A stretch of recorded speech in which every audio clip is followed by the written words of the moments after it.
week for the Labor Committee. It's quite a group of us. And welcome, Harindra Sebastian. We're going to kick it off with you this morning and your presentation on the actuarial study that you conducted. So thank you. Well, and actually, I think that Nancy's going to just review like statutory authority for the board, just for context before the authority starts. Okay. Yep. All right. Very well. And this is the interpreter. Can I just remind folks, we have, the interpreters don't know who's speaking unless we have a Zoom bubble. So for everyone in Francis Perkins, if you could just identify yourself, please. Thank you. This is Nancy Makarowski. I'm the Assistant Attorney General that gives legal advice to this authority and to the Department of Labor. As a matter of law, the Office of the Attorney General is the only legal advice to state agencies and to state boards and authorities. Today, even though this board is, as was mentioned during the confirmation hearings, although this board is mostly a advisory board, today you have a very significant decision to make. It is your decision.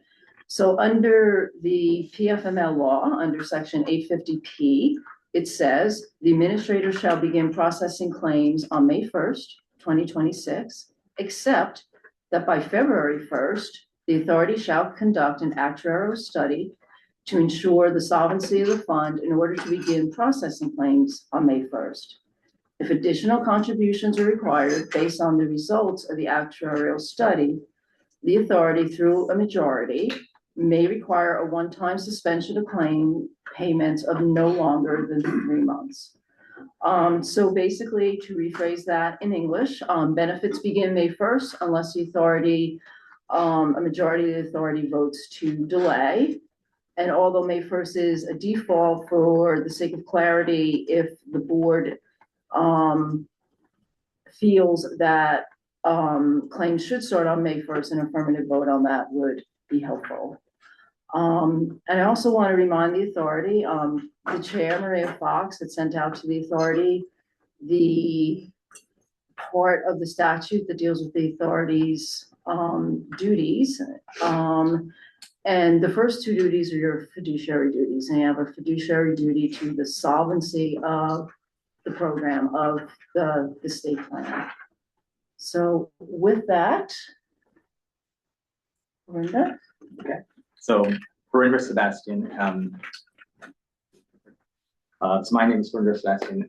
I represent a company called Spring Consulting Group, which is part of Valera Group, a national firm. Personally, been doing this work, working as an actuary for over 22 years at this point, and have worked with all sorts of organizations and so on, and also worked with a number of state paid leave programs. Are we going to put this up on? Yeah, are we putting that up? Yeah. Yeah. Okay. You mind speaking up just a little bit instead of raising your voice? Yeah, Thank you. Yeah. Sorry, I've been told I'm soft spoken. Me too. Okay. So the goal, the purpose of my part of the presentation, and we'll probably skip to the agenda page on this, if you don't mind, is to present the results of the actuarial analysis that was conducted last year and finalized in a report that was issued in December. So I'm going to present the results of that and talk through what that means, and also I'm here to answer the questions related to that. Yeah, thank you. So background, I'll skip over that. I'm sure everyone here is aware of the program.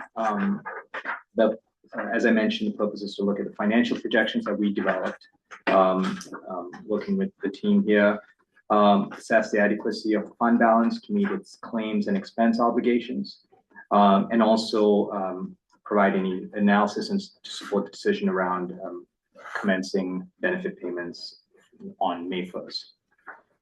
With that, we'll launch into the results. Please let me know if you can't hear me as well. Okay, So the way we approached the analysis, number one, was to think about it from a long-term perspective, looking at the perspective that we want the fund to be sustainable over the long term. So what we did was we prepared a 10-year projection, and we looked at a number of scenarios as we worked through this process. For the baseline scenario that we presented, we've assumed current state stays the same, but as I mentioned, we did look at a number of scenarios as we were working through this. In order to get to what we got to, basically, we did look at other state data, states like Connecticut, Massachusetts, Washington, Colorado, California, whatever publicly available information that we could collect.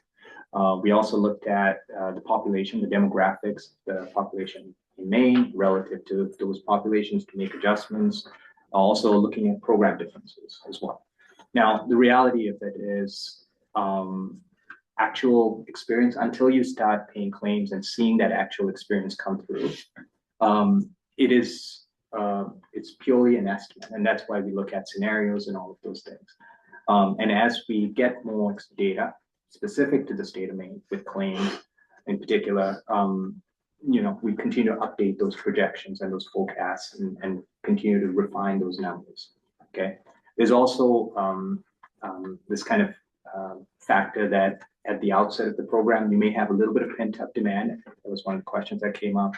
But mostly, there tends to be an increase over years as more people understand the program, as the program starts to pay claims.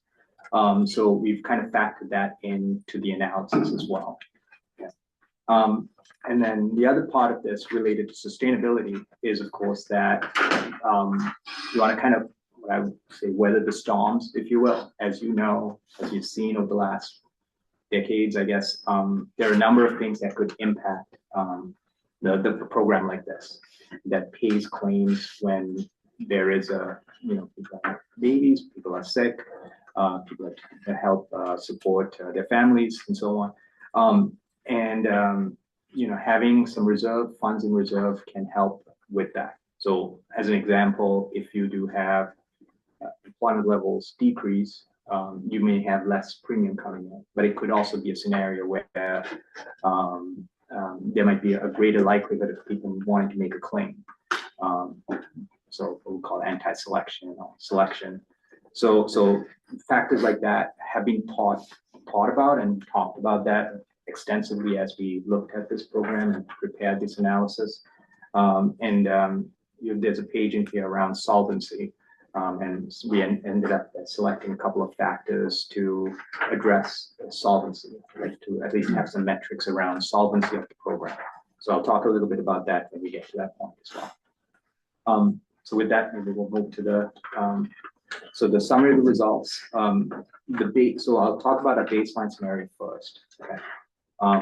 We projected, so this was during this analysis, and the report was completed prior to the end of the year, but we projected for 2025 where the year would end up, and then also have a forward-looking projection of 10 years.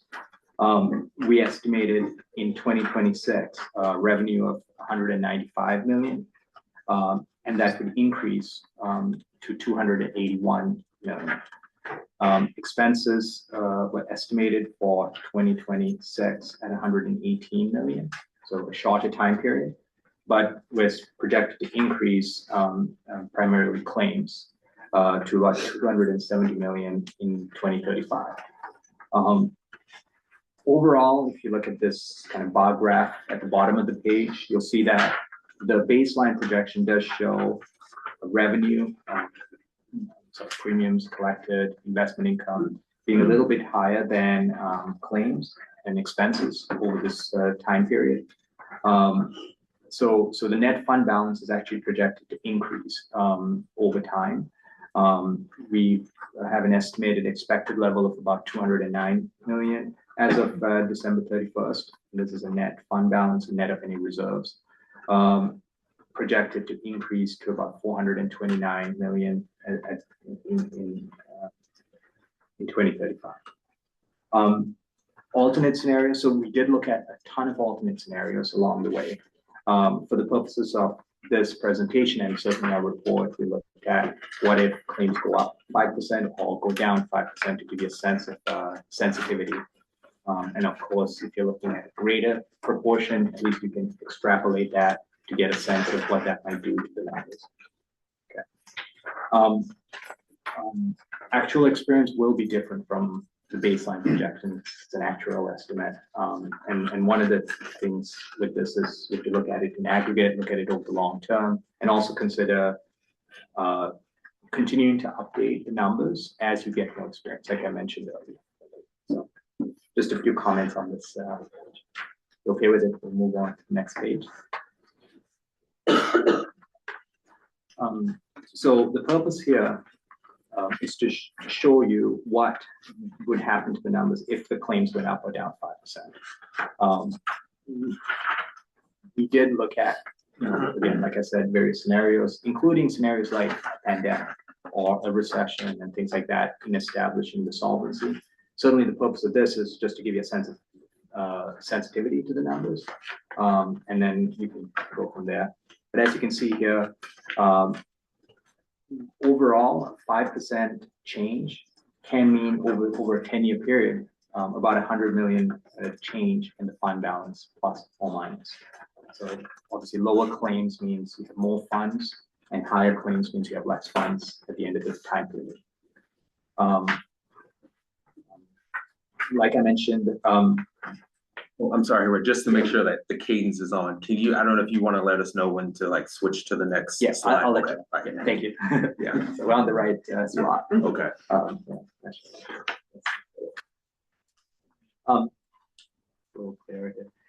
So a recession, like I said, can mean high unemployment levels and lower premium collected, but also especially in those first few months often at the outset of the recession, you could have greater claims. Okay, so that's a real thing. We've seen that in the past, and certainly it's something like a healthcare epidemic, like COVID or whatever. Like that can actually result in higher claims as well. In addition to lower employment. Now, some of this is short-term in nature. So in terms of the claims, if you haven't been working for a while, you can't come and make a claim. And certainly there are adjustments along the way, but at least this gives you a sense of sensitivity overall of the program and how a small change, like a 5% impact on claims, can mean a big impact on the fund balance at the end of the time period. Do you have any questions? Yeah, if they're from authority members. Yes. Hi, Jay Nowoloff. Do you have actual data as to the effect of COVID on states that had a paid family leave, medical leave program? We have limited data, in part because it's mixed in with broader data as well. So, the impact of COVID was short-term in some respects when it comes to paid leave programs, because there was March, April, May in 2020, and then there's sort of this long-term effect. But it's also mixed in with other changes in program design and so on. And a lot of the other programs are newer, post-pandemic, and certainly maybe even at the end of the pandemic. So there's limited data around that, but we can model out those scenarios and the expected impact of what it could do to the program.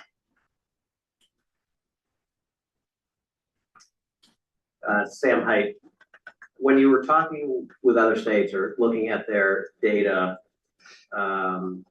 in the first part of the program when it was launched, is that 5% a pretty good indication across the board with the other states? Was it more in the beginning, less?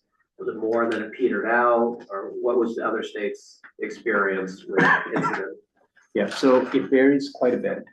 It depends on how the program is launched, the communication around it, and other factors. So it varies a lot. The 5% is an average, if you will, of what we see across the board. Yes, certainly it should peter out, and because there's going to be a point, we estimate about 5 years down the road where it will kind of flatten out. So closer to that, towards the end of that, it tends to be flatter. Early on, it tends to be higher. Okay. But it really depends on how the program is communicated and launched, and the population and what they do with the program. So there's a lot of variables. And where does Maine rank in terms of leniency of being able to make the claim? And how does that compare with other states and their incident rate? Leniency being, You mean like reason for? Reason for, yeah, no, just saying, you know, where we have affinity allowances and whatnot. Broadness. The broadness broadness of the program, how does that compare to the other states and the subsequent incident rate? it's pretty consistent. Okay. I would say that there are 3, maybe 4 big categories, as I'll point out in a minute. But you know, parental leave, medical leave, those tend to be the biggest ones. You know, maybe family care for family members is a small portion of this. But those 2 big categories are going to make up the bulk of the claims at the end of the day, and those are pretty consistent. Sarah Conroy. I'm just not sure if we submitted questions in advance, should we wait for you to cover those, or do you want us to ask those along the way? So I'm planning to cover, based on what I saw, the questions, as many of the questions as possible as part of the presentation, but I'm Okay. absolutely happy to hear the question if you'd like to ask. Oh, I'll just ask this one now, Sure. because I think it impacts kind of the whole thing. So I would love it if you could share a little bit about how you have incorporated the move from private to public. So if I'm spend most of my employment at a private employer and I'm paying into a private fund, how's that considered in this analysis as to what the impact's going to be on those that end up being paid out under the public plan? Yeah, so the program's unique in kind of in the way it's structured, where if you're a large employer, you know, there's a 1% of premium comes into the fund versus a smaller employer where it's only 0.5%. So and typically, you know, and as you've seen, I guess this year, right? The larger employers tend to be the ones that have a private plan, right? So as you can imagine, because of that, if more of those larger employers have outside have a private plan, that could mean you're collecting on average 0.5% instead of 1%, right, from those bigger employers, which means less funds per person collected. Now, the claims, does that make sense so far? Well, you know, maybe I'm confused. I'm trying to get at, if all the premiums that cover my account, if you will, were paid under a private plan, but I've switched employers and now I'm covered under the public plan and I have a claim, how is that money? I don't think there's any way to recoup it, but how have you factored that in here into the projections and how it's going to impact the So I think fund? she's asking about the portability of benefits. So the program is structured such in a way that if somebody is in a private plan and then switches employment, they can take a claim from the public plan, you know, immediately, and we're using the wage base from their previous private plan, but it's also played out in reverse too. So if they're in the public plan, they switch employment to the private plan, they're also eligible to take a claim immediately with a full wage base. You know, we've asked the carriers to structure the look back period in such a way that they have a full wage base. So it's portability both ways, where somebody can switch from public plan covered employment to private plan and private plan to public plan, and drafting a benefit in either scenario. You know, so I would think, and you can chime in, you know, with the actuary, I would think that it's a net negative, you know, if it plays out both ways. You know, you have people coming into the fund who haven't paid, but you also have people who have paid that are going out of the fund in reverse. But that wasn't factored into this analysis. Well, the average payments reflect sort of the assumption that, you know, this will go on, but it won't be as material to the overall fund back.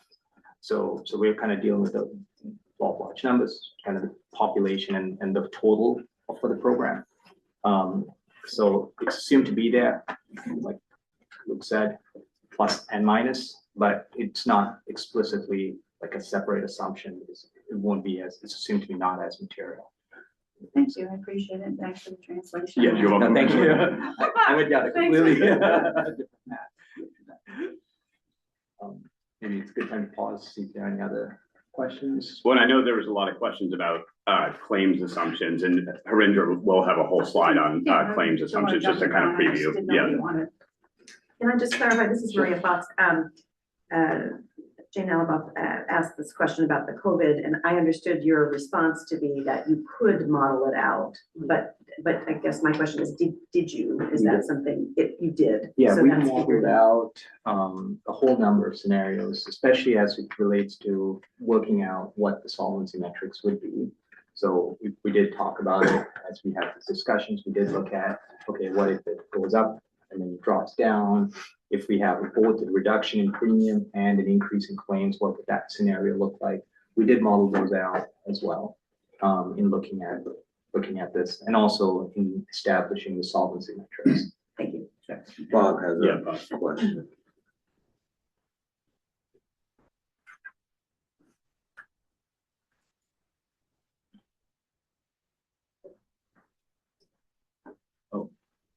Oh, never mind. Sorry, we thought that was Bob. Disregard. Yeah. All right. Okay. Good. All right. I'll keep going. Next slide. Yes, it's the next slide. So, we'll talk a little bit about the solvency metrics. We looked at a number of different metrics, and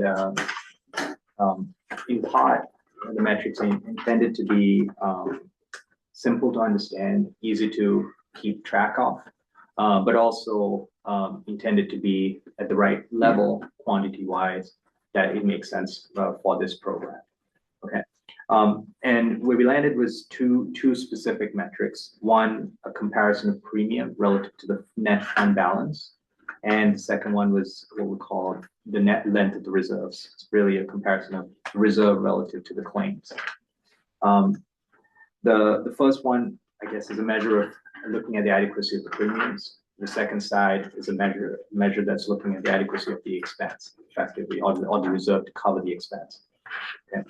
And where we landed was that the target on the first item, premium relative to net fund balance, we'd have at least 6 months of premium compared to the net fund balance.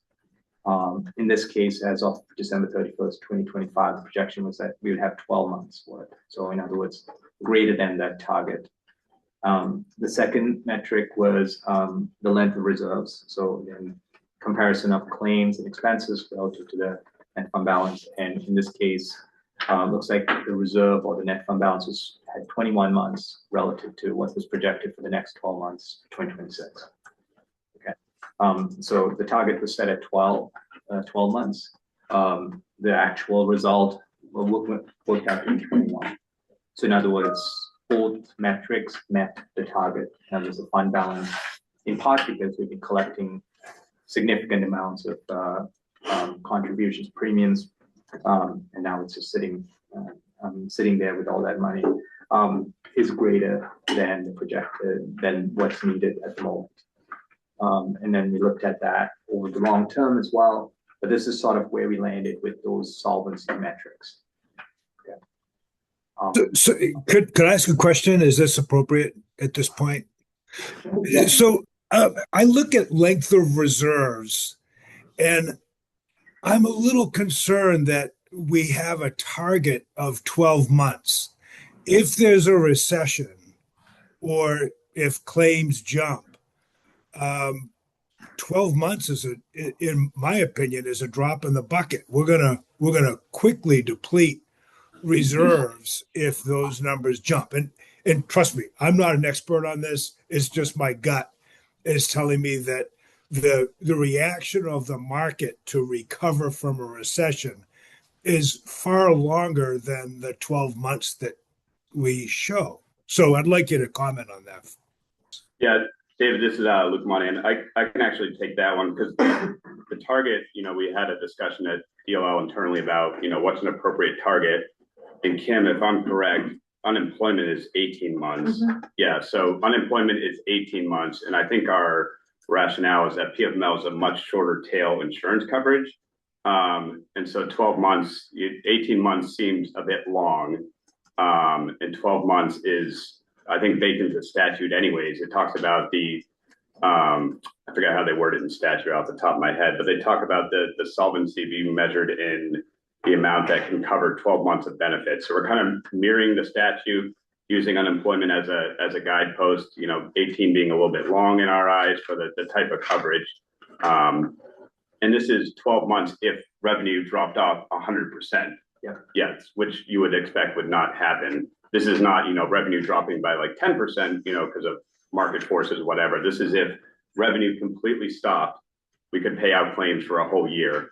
Well, the target is a whole year, and the actual is, I think, 21 months, if I can see that part. Yeah. Right. And this is Nancy, if I could add something to what Luke just said, unemployment is 26 weeks. Yep. PFML is 12 weeks. Yeah, PFML is a much shorter tail coverage of benefit. And if I could, this is Kim Smith, and if I could add to that, PFML and unemployment are slightly different models. Yeah. And that's why we were comfortable going with a 12-month minimum instead of the 18.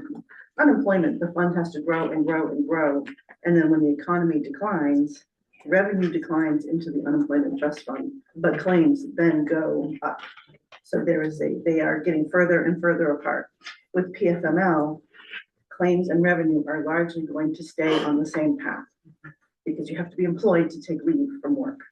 So if employment declines during a recession, claims should also decline in a similar pattern. So that's why we were comfortable with a lower minimum reserve in PFML compared to unemployment.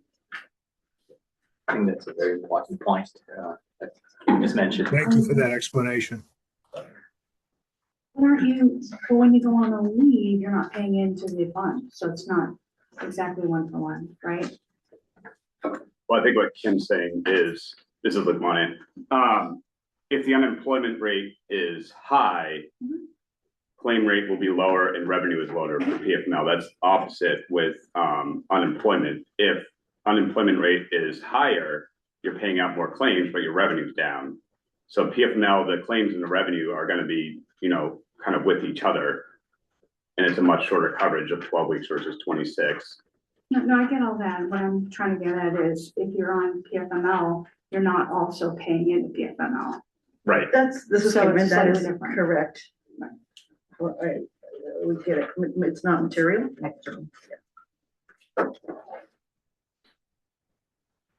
Just to add to the commentary for investors asking, yes, like Kim mentioned, a year out, let's say there's a big recession and go on for 2 or 3 years. At that point, yes, they won't, the former employees will not be paying into the program, but they also can't make a claim. So it nets out to be zero on both sides of that premium and the expense. So. Quick question, Sam Height, probably a little out of order, jumping into the appendix, or the appendices. But fairly important. I did not see the assumption that it's staying at 1%. Was that the assumption? Yes. Okay. Yeah. The current rates stay as is. Yeah.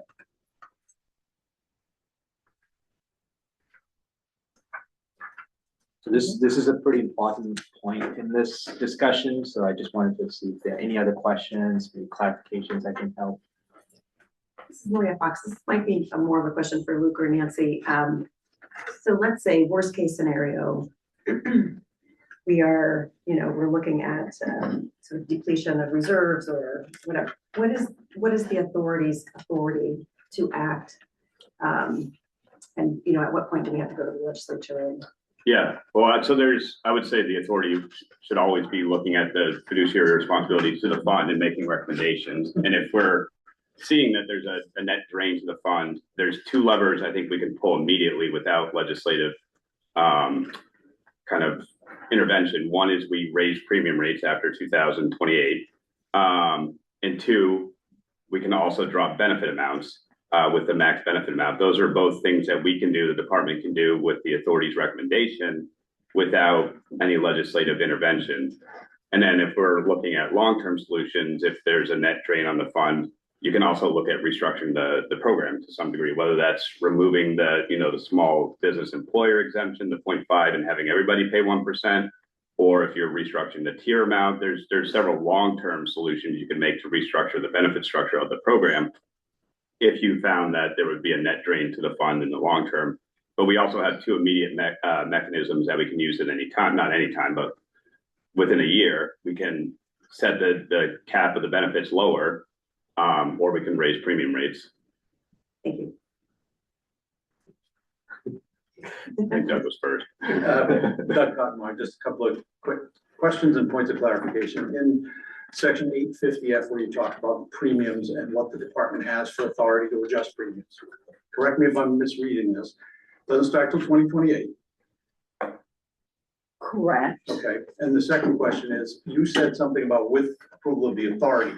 Does this statute envision that the department needs the authority? We don't need the to take authority, this no. action, so the department has the authority to make these changes to revenue.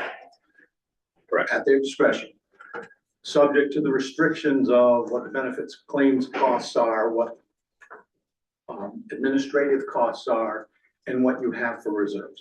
So purely from my perspective, from the board's perspective,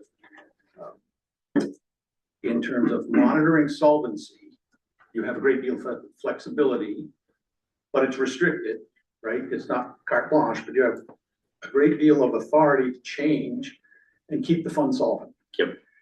Outside of any discussion about whether we want to tax employees Yep. or employers hire or any of that. That being set aside, our responsibility here right now is on the solvency of the fund, and the department does have a lot of flexibility here. Actually, not Michelle. That's all right. Go ahead. Yeah, hopefully mine will be quick. This is Reggie. And the statute does also mention, thinking about the legislature, I think if the rate goes up at so much of 1/10%, the labor committee will be notified of that. So the legislature will be notified of that, and then they can react. how But they it's purely a see fit. reporting responsibility. Yeah, I think It's it's- not a- yeah, not a reporting. request for Right, approval of. right. Yeah, it's reported. Yeah. I had asked this, and I know someone else had asked a similar, but it seemed relevant right now. As for what Maria said, as we're supposed to keep track, and I thought what would be helpful, and I didn't know if you had done this at another point, but sort of like a backward calculation of what sort of claims would create a zero balance, where for us, that would be easier to track than that, like, oh gosh, we're getting close to that number. Instead of, like a worst case scenario type of. Yeah, we can absolutely do that. I can look at the numbers and tell you, just okay. as a sense right now, even.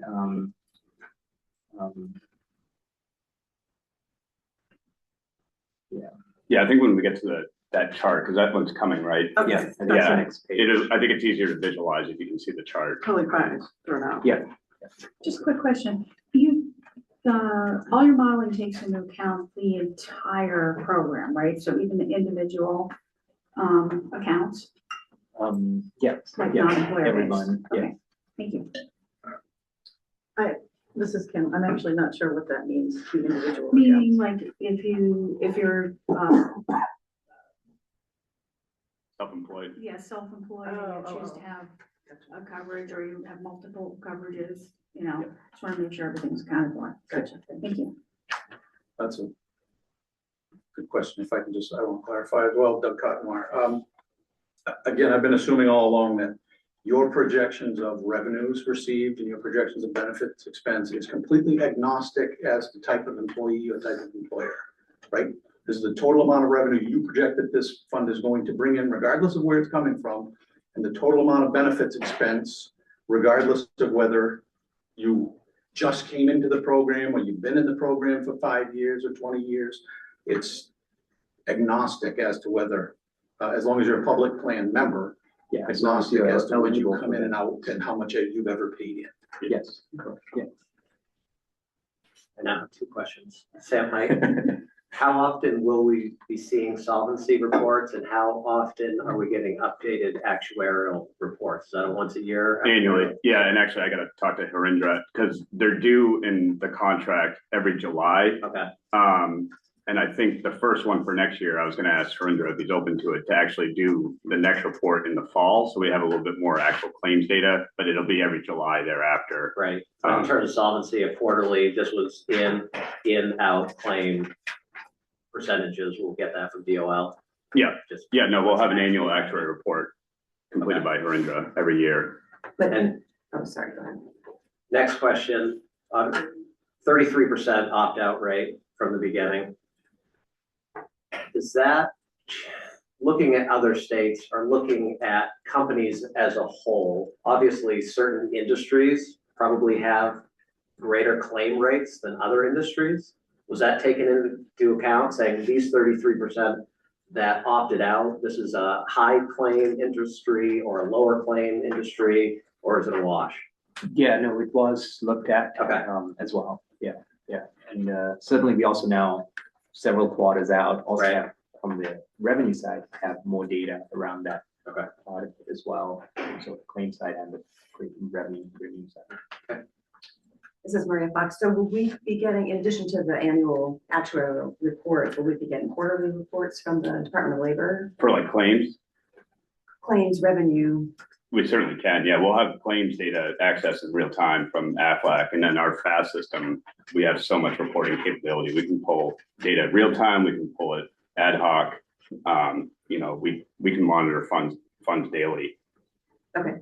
So if the authority wants some kind of quarterly report, we can certainly work that in. We have robust data collection, both in claims with AFLAC and the FAST system for revenue. that makes sense. Yeah.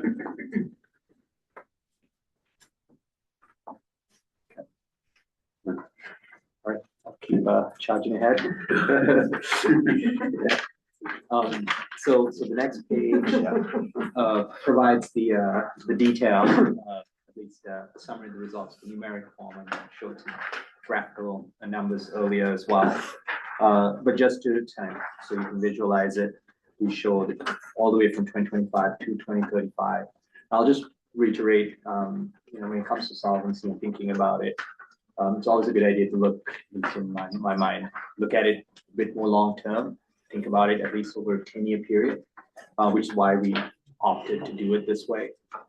So even as you think about changes or you see something coming down the line, there's some time to react and put into place the necessary measures to deal with those types of situations. So it's not that you have to do something tomorrow, because we do see that as well across some of the other states where they're not necessarily thinking long-term in nature, thinking sustainability. So I would advocate in thinking about Maine and the program, always think long-term, think about sustainability, and thinking about, like I said, being able to manage through some of those ups and downs that may inevitably come your way, right? Which is one of the reasons, I guess, the premium is getting collected for so much longer than claims getting paid. Claims get started, so we build up that reserve along the way. Our projection, and this was completed before the end of the year, but our projection for the net fund balance, and you'll see a couple of terms in here: reserve outstanding premium, reserve outstanding claims. Maybe I'll clarify that for the moment right now. One, on the premium side, there is a roughly 1 month time period where after the end of the quarter, you can still get that premium, and really a lot of it, what I understand, is coming in really right at that end of that month, basically. So that's one. So there's a reserve at any given point in time, and certainly as of December 31st, because for the time period that ends December 31st, a lot of that money is still coming in January. And on the other side, there is a reserve for claims, outstanding claims. Right now, there's zero. Because outstanding claims, but as you progress, basically what's going to happen is there'll be people who are mid-claim, let's say, 2 weeks into their claim, so they still have the claim has been incurred, but the payment has not yet been fully made because they still have time to go. Also, there might be pending claims, so again, claims been incurred by the decision and the approval and payment has not yet been made. And there may also be people who incurred a claim but have not even filed for that claim to get through the system. So we've made an assumption around the reserve for outstanding claims for each of the future periods as of December 31st. Again, to be updated with actual data as this progresses. Yeah. And think about it, there'll be lots of claims over time. So there'll be a lot of data in fairly short order around what the claims look like, how much they are, all that stuff. Because we're dealing with a whole statewide program. So just a couple of terms there, but overall, we estimated a net fund balance of around 200 million as of the end of 2025. So if you look at that second box, net fund balance, and then growing to a little over 400 million in about 10 years. And that's in part because, or primarily because the premium and the revenue is greater than the expenses in this baseline projection. You can see kind of how the numbers play out. And of course, certainly if you look at the claims number here, which is sitting at around 100 million projected for 2026, growing to about 250 million in 2035. If that number goes up, that's the number, I think you're talking about incidence levels.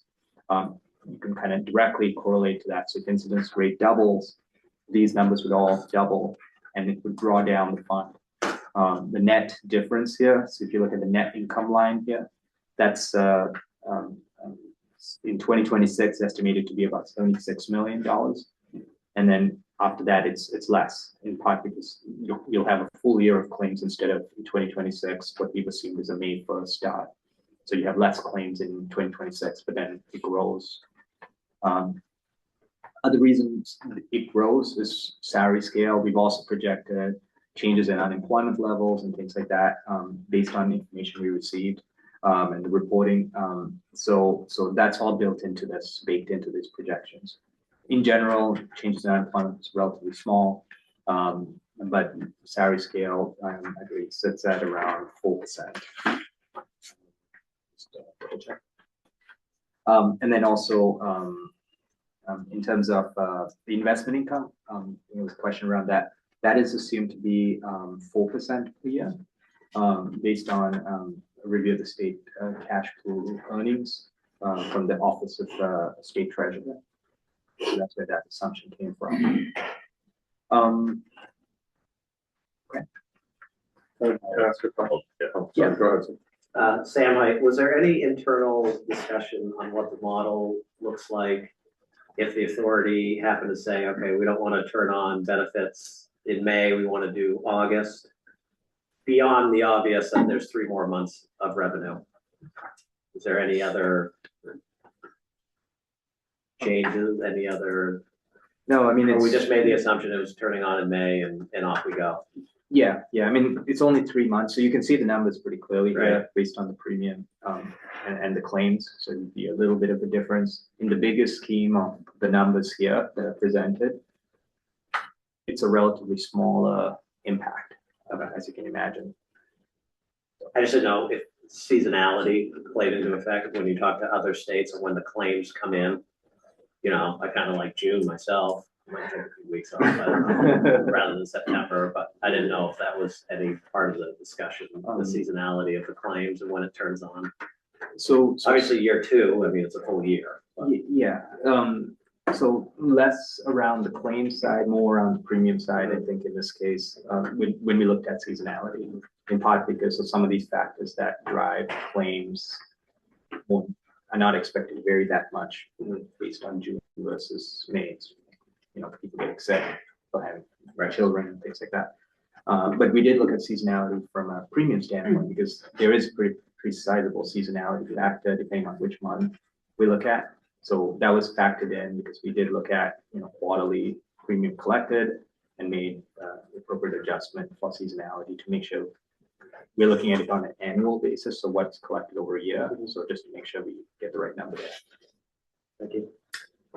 Chris Washburn, can you talk a little bit about how you factored in claims volume at the start of the program and projected throughout? And as part of that, some concerns that I heard as part of my reappointment hearing was around, the potential for, a high volume of people once the program goes live going out. Was that factored into these assumptions? Yes. So in terms of deciding on what the right level of claims volume would be on that assumption, we looked at all these other states' data, basically to figure out what might be the right assumption to set for Maine, right? So we looked at that data, looked at where those states were early on, as well as kind of more over time. Some of these programs are pretty new, so there's limited data on that. But to kind of figure out what the most appropriate assumption would be. Also looking at their programs, the population differences and so on, to kind of build that in. So yes, the initial increase of that part of it. So yes, it is expected to be there for several months, but not in part because of the nature of the benefits and such. It's over when you think about it, like a year-long program or with an annual projection, it's expected to be relatively small, and it would even out. That first few months, maybe you'll get some more claims, but then month 3 and 4, that will be more or less get back to the expected level. So it tends to be small in the biggest scheme of this, but it was factored in and thought about. Absolutely. And if I could just hop in on that one, with one end, because I was listening to the hearings last week too, and I think some of the concerns with Minnesota specifically, there will be a spike in demand in bonding claims specifically when we start, because it's a birthing event or an adoption within the previous year. But some things to keep in mind relative to Maine program is that Maine has the non-allowance to use PFML if you have previously used FMLA, a leave time in the prior year. Minnesota does not have that. So Minnesota had people applying for bonding claims having already taken 12 weeks of bonding claims. So that's why there was a big spike. And when I say big spike, I know that the number was 18,000. Remember that Minnesota is 5 times the population of Maine. So it's, for us, it's relatively 3,000. And the other thing to keep in mind with Minnesota is that included that they had a soft launch a month before. So some of those numbers are from the soft launch, some are from that pent up demand, and also an article I read, their approval rate, for the first batch of applications was 50%, partially because the documents weren't there, but also for erroneous private plan applications where people were applying to the state plan, but they were covered in a private plan, which aren't the responsibility of the state plan to cover. And that was a good learning experience for us. So we intend, after we know the start date for benefits, to put out a notice to all employers, but particularly private plan employers, to make sure they notice their employees with the template they'll provide, that if you are covered under this employer with a private plan, please apply to this carrier, whoever their private plan is. So yes, they had 18,000, applications within the first couple of weeks, but remember that they don't have the disallowance of FMLA within the previous year. There was a 50% denial rate. A lot of them are erroneous private plans. And their population is 5 times as big. So there will be a spike, but it's not as big as you might fear. Yeah, gotcha. Question at the end of the table. Well, it wasn't a question, I just wanted to clarify and add on, there was a concern at the confirmation hearing that there was a loss of 18,000 workforce members. That was not an accurate assessment of the situation. Agreed. Okay.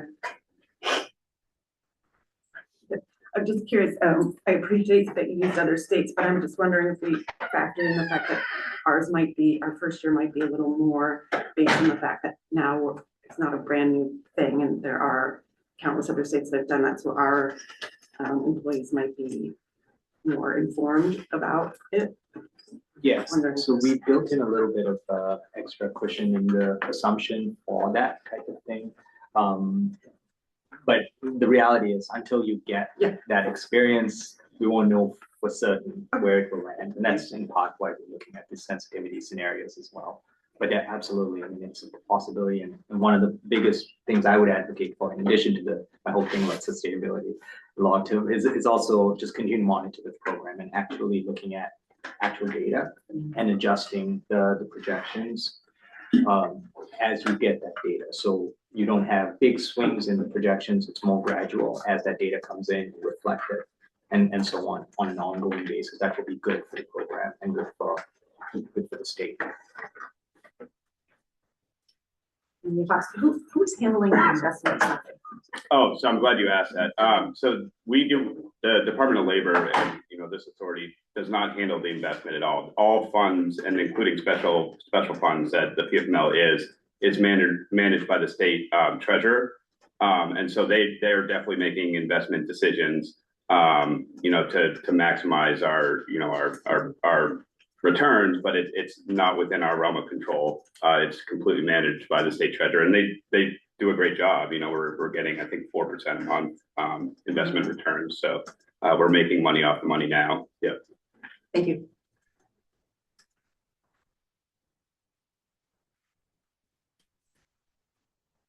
Any other questions or comments? Move forward. Yeah, keep going.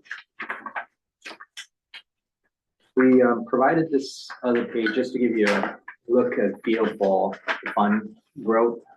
This is as of the end of October, which is where the data we had when we prepared the report, prepared this presentation. But you will see, the big spikes as the premium comes in. Comments, notes. Q1 2025 premium included all employers in the state of Maine, including those with private plans. And after that, private plans, those employers are not required to make a premium payment. So you see the increases are smaller. But other than that, premiums are collected quarterly. A lot of that comes in the month after the end of the quarter. So you see those increases at that point. But also there's investment income and other factors that go into this, as well as expenses getting drawn out of the fund. But this is sort of the data that was provided, so we just thought it would be good for this group, broader group, to see progress of the fund.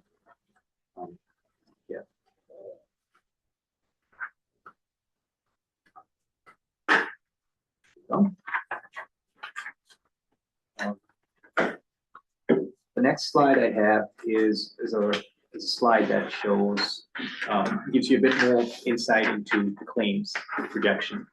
We talked a fair bit about it, but this will help at least bring in some of the thinking around this, and also with the nature of the claims. Looking at that pie chart on the top right, we'll see this is what we project in terms of dollars spent on the various components. Parental leave we expect will be one of the largest portion, about half of the claims coming out of this. Also, medical leave is another big piece here, about 40%. And then some of these other pieces, especially family care, will be kind of the third piece. So between those three, you'll have more claims under the program. That's at least our projection. Of course, some changes we'll see. And you have smaller pieces like military, family leave, safe leave, and so on. Okay. Now, nature of the benefits is interesting too. We tend to see, based on looking at other states, parental leave will take that time longer. So you see longer time periods. So if you look at the bottom right graphic here, we projected a greater duration for parental leave, 11.5, which is close to the maximum.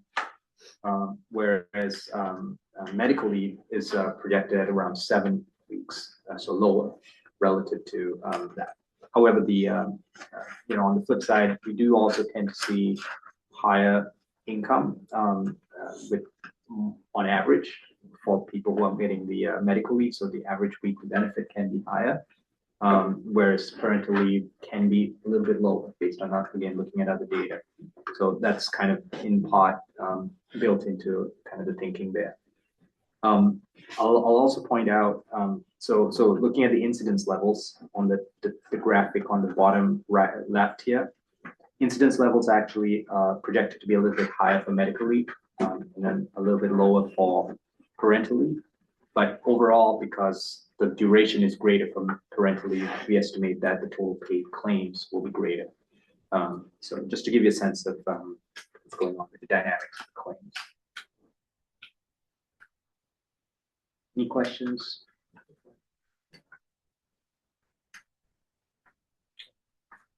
We have one over here. Yeah. Sorry, Sarah Conway. I know you don't have a crystal ball, but I'm just curious as to how you might factor in. That's too bad. I know. Might factor in, since so many people are giving up their medical coverage because of the new expense with the repeal of the ACA, is that going to extend the length of the medical leave? question. Good to hear. Go out the car if you need the Yeah. ball. Well, no, I'm just wondering, again, how we're gonna look at that in the future, I guess is my point. Yeah,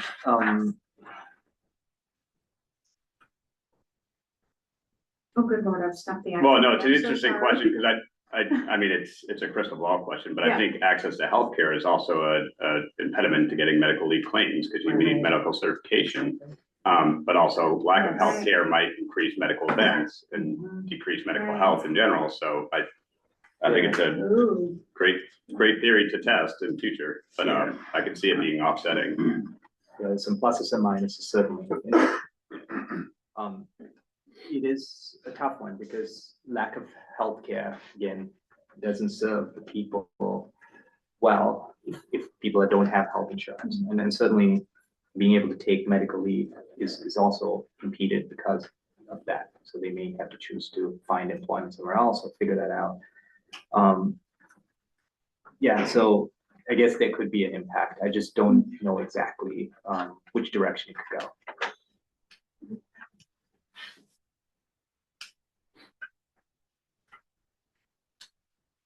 The other, I think this is my last prepared slide before questions.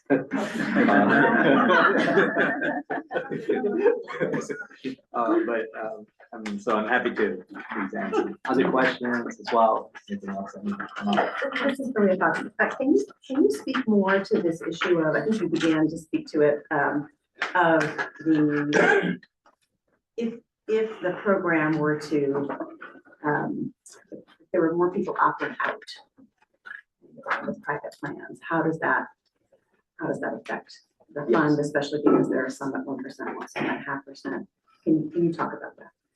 Yeah, so we did actually model out scenario around that as well. Like, what if private plan opt-outs go up to 50% from the approximately 33% that's there today? What would that do to the fund balance? The fund balance is I'm just going to go to that. It's projected to end at around 429 million. But you know, if let's say this happens, and there's assumptions around it, around the nature of the population that elects the private plan or the employers that do that, which is in part that it's mostly coming from employers that are larger, that actually can create a private plan and have it. In other words, they're paying that 1% premium instead of 0.5%. So if that all happens, we do expect by within a 10-year period that the number could drop, like the fund balance could drop approximately 150 to 200 million. So instead of being 429, 150 to 200 million lower. Okay. And that's because, again, the premium is expected to drop something like 30% every year. And this is a bit of an extreme scenario in some respects, right? Like the specific scenario. But if, let's say, all these people, all these employees opt the private plan, do that, the premium would drop about 30%, but the claims would only drop about 25%. Okay, so there's a bit of a difference there in terms of overall the net fund impact, if you will. And to the point where as you get further and further along, like closer to the second half of the 10-year period, you could have a negative scenario, basically like a negative scenario. In other words, premium is less than the claims. So you see that drawing down on the fund balance as opposed to increasing the fund balance in this baseline scenario. Again, it's more of a question of relative compared to this baseline scenario. So that's why I'm trying to give you a sense of that. But that could mean a pretty material decrease in the fund balance if that happens. It also depends on what type of employers opt to do this, right? So if it's, you know, employers with, let's say, populations that don't necessarily make a lot of claims from this program for a variety of reasons, that could also impact how this affects the fund. Hopefully that answers the question. Thank you. It's Doug Cottonmore. How are you adjusting that? I mean, you just talked about a 30% reduction in premium revenue. That's a significant number of employers. If you're talking about in today's world, the majority of those that have opted out already as private plan are larger employers. And we're talking larger by number of employees, right? So how many employers would have to drop out to drop 30% of your premium revenue if those employers don't include additional large employers, University of Maine system, state of Maine, that kind of thing. Right, we're talking about tens of thousands of employees that they're staying in the plan. So how did you adjust for that average premium per employer? Because there are some major outliers. State of Maine is a huge contributor. State of Maine's not stepping out of this plan, right? So at this, but I don't speak for the administration. We don't speak for the next administration Correct. or the next legislature. Correct. But again, that's right. You can't. That's a crystal ball thing you can't do. Yeah. There's just not a direct relationship between the amount of premium revenue and the number of employers that are stepping out. Yeah. Like this, how are we adjusting? Yeah, absolutely. I mean, if any and all large employers would be paying that 1%. So regardless of where it comes from, it wouldn't matter to some extent because you still lose, assuming this big change happens. Again, this is a scenario that we're talking about, that I was talking about specifically, that we modeled out. You know, we would lose that premium relative to, so on average per person, we're collecting less. Right? But I do hear your point. So this is, Kim, if I can, I know Jay, you have a question, if I can just follow up to that question. We have seen it's the largest employers that are opting out. They are the 1% payers. And if more of the large employers continue to opt out, we're left with a greater proportion of the employers that are only contributing 0.5%. But the claims volume for that population will still be the same. So that's why I think that's why contributions are dropping more significantly than the claims volume, is because the public trust fund is left with more employers that are only paying 0.5%.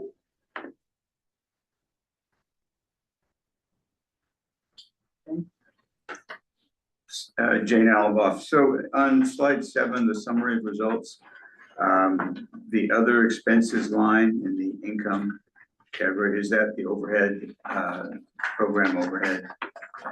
Yeah, and then we got straight from. Yeah, that's our budget, our It's operating $13 budget. million salary. Yeah, I wish. So that percentage of overhead versus the premiums, there's some standard for that? So our cap in statute is 10%. Our overhead costs cannot be more than 10% of the revenue coming in. So our operating budget is well under that 10% mark for at least the next 10 years projected.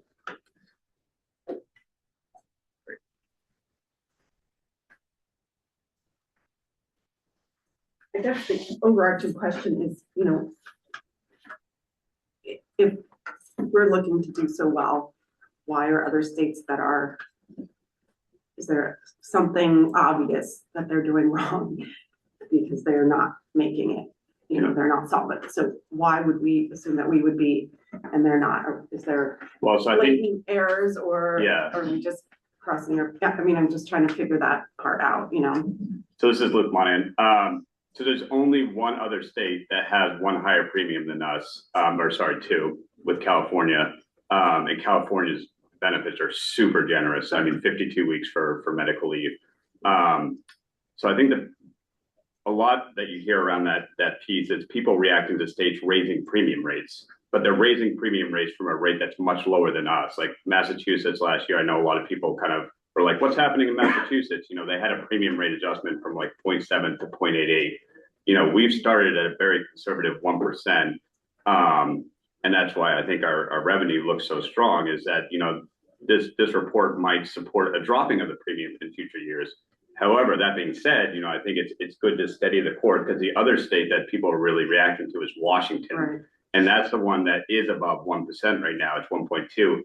their premium rate is set purely by a formula and statute about the amount of revenue that they had and the amount of claims. It's a complex formula in statute. They have zero discretion as a department to set the premium rate.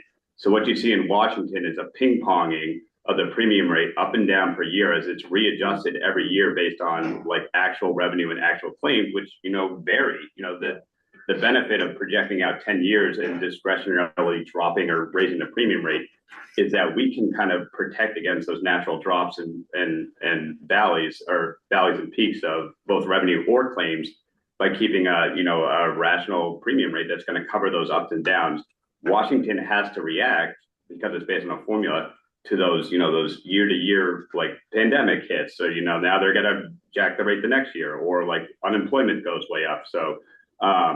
So they're actually looking to pass a law in Washington state that's going to make their ability to set the premium rate basically like ours, where they have an actuary report and they project out. But in terms of states not making it, I think that's not what the reality is showing. There's states that have raised premium rates, but there are those states that are also dropped premium rates. And, Connecticut, which Harinder is actually the actuary for Connecticut as well, they've been operating at 0.5 since inception, correct? Yeah. Yeah. So, there's states that are, Connecticut's doing it and has done it and will continue to be strong. And if I could, this is Kim, I just want to add too, that there was a PFML commission that was established in 2021 that came up with the recommendations that became our program. And the commission spent 2 years studying those other states and what was happening with that rate going up and down. And so that's how we got the recommendation and the legislation that we have. Because I think you could look at this report and be like, oh, you should drop the rate next year. And like, no, you want to keep a steady like buffer, you know what I mean? And that's why I think I like the structure, or we do like the structuring of our law, where we have some discretion to weather those ups and downs and not ping pong rates. Great. I was just wondering, yes, if there were outlined reasons why the states are. No, it's a great question. And I know Washington and Massachusetts are the ones that people point to a lot, so. Sorry, just one more. So Washington is the only one that has mandatory long-term care, right? So we don't need to look at how that impacted their PFML. Yeah, it's a different benefit, I guess. Right. No, I get that, but it would absolutely impact a lot of the claims for caregiving claims. Yeah. Well, in your spare time. Scroll it down on that one. Yeah, Jenny Hilton Flood. When we're receiving these reports, these actuarial reports in the future, will we be able to see a breakdown of the different businesses and work categories? And have we agreed upon what those categories are going to be, so we can see what their contributions are, as well as their claims are, as well as applications? And then as an authority, would we be able to then possibly suggest changes that might make adjustments to who is paying in, but not being able to really take advantage of the program and reap the benefits of their hard-earned work and such like that? So in terms of like tracking trends by industry. Yeah. Yeah, we had talked about that. And H2A, yeah. Oh, sorry. Yeah, like seasonal H2A, things like that. We want to make, we had a discussion about industry and job descriptions and how it's hard to discern that. I want to know if any work's going to be put into making sure we have an understanding of the baseline and can differentiate. Yeah, I'll just comment. As long as we can track that, we should be able to report on it, certainly, and see which areas or which industries have lower versus higher claims, and in what areas those claims are. I think it's more functional.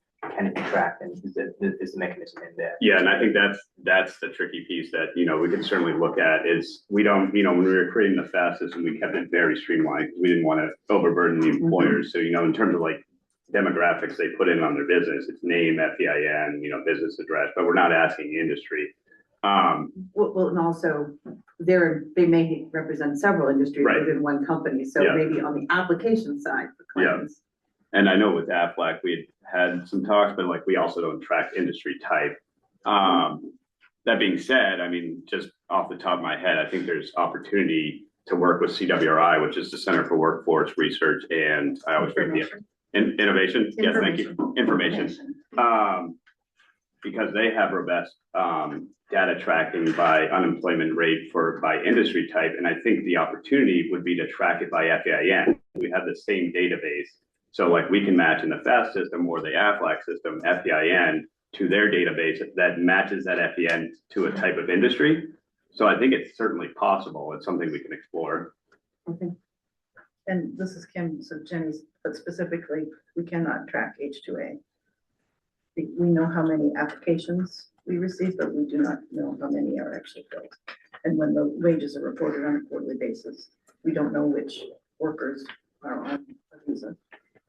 So even if there is a claim, this is Jenny again, even if there is a claim for leave, you won't know that it's an H2A. Correct. Okay. Yeah, we don't ask visa status and no state does. So they would end up getting approved accidentally, and then would you revoke it later? Well, if they're illegally working and earning wages that are reported to us. Yeah, they're technically eligible. I think the potential, I think there's an impracticality about it. Exactly, there's an impracticality to them. Yes. While they're contributing, it is impractical for them to avail themselves of the services that they are funding, even if they are burdened only by it because they're an employee of a small business. But plus, if they're on a temporary visa, they're gonna be terminated, so they wouldn't be eligible when they're done. I know next to nothing about immigration law, but I think there's a concern that it might impact their visa. Yes. There's a great deal of concern.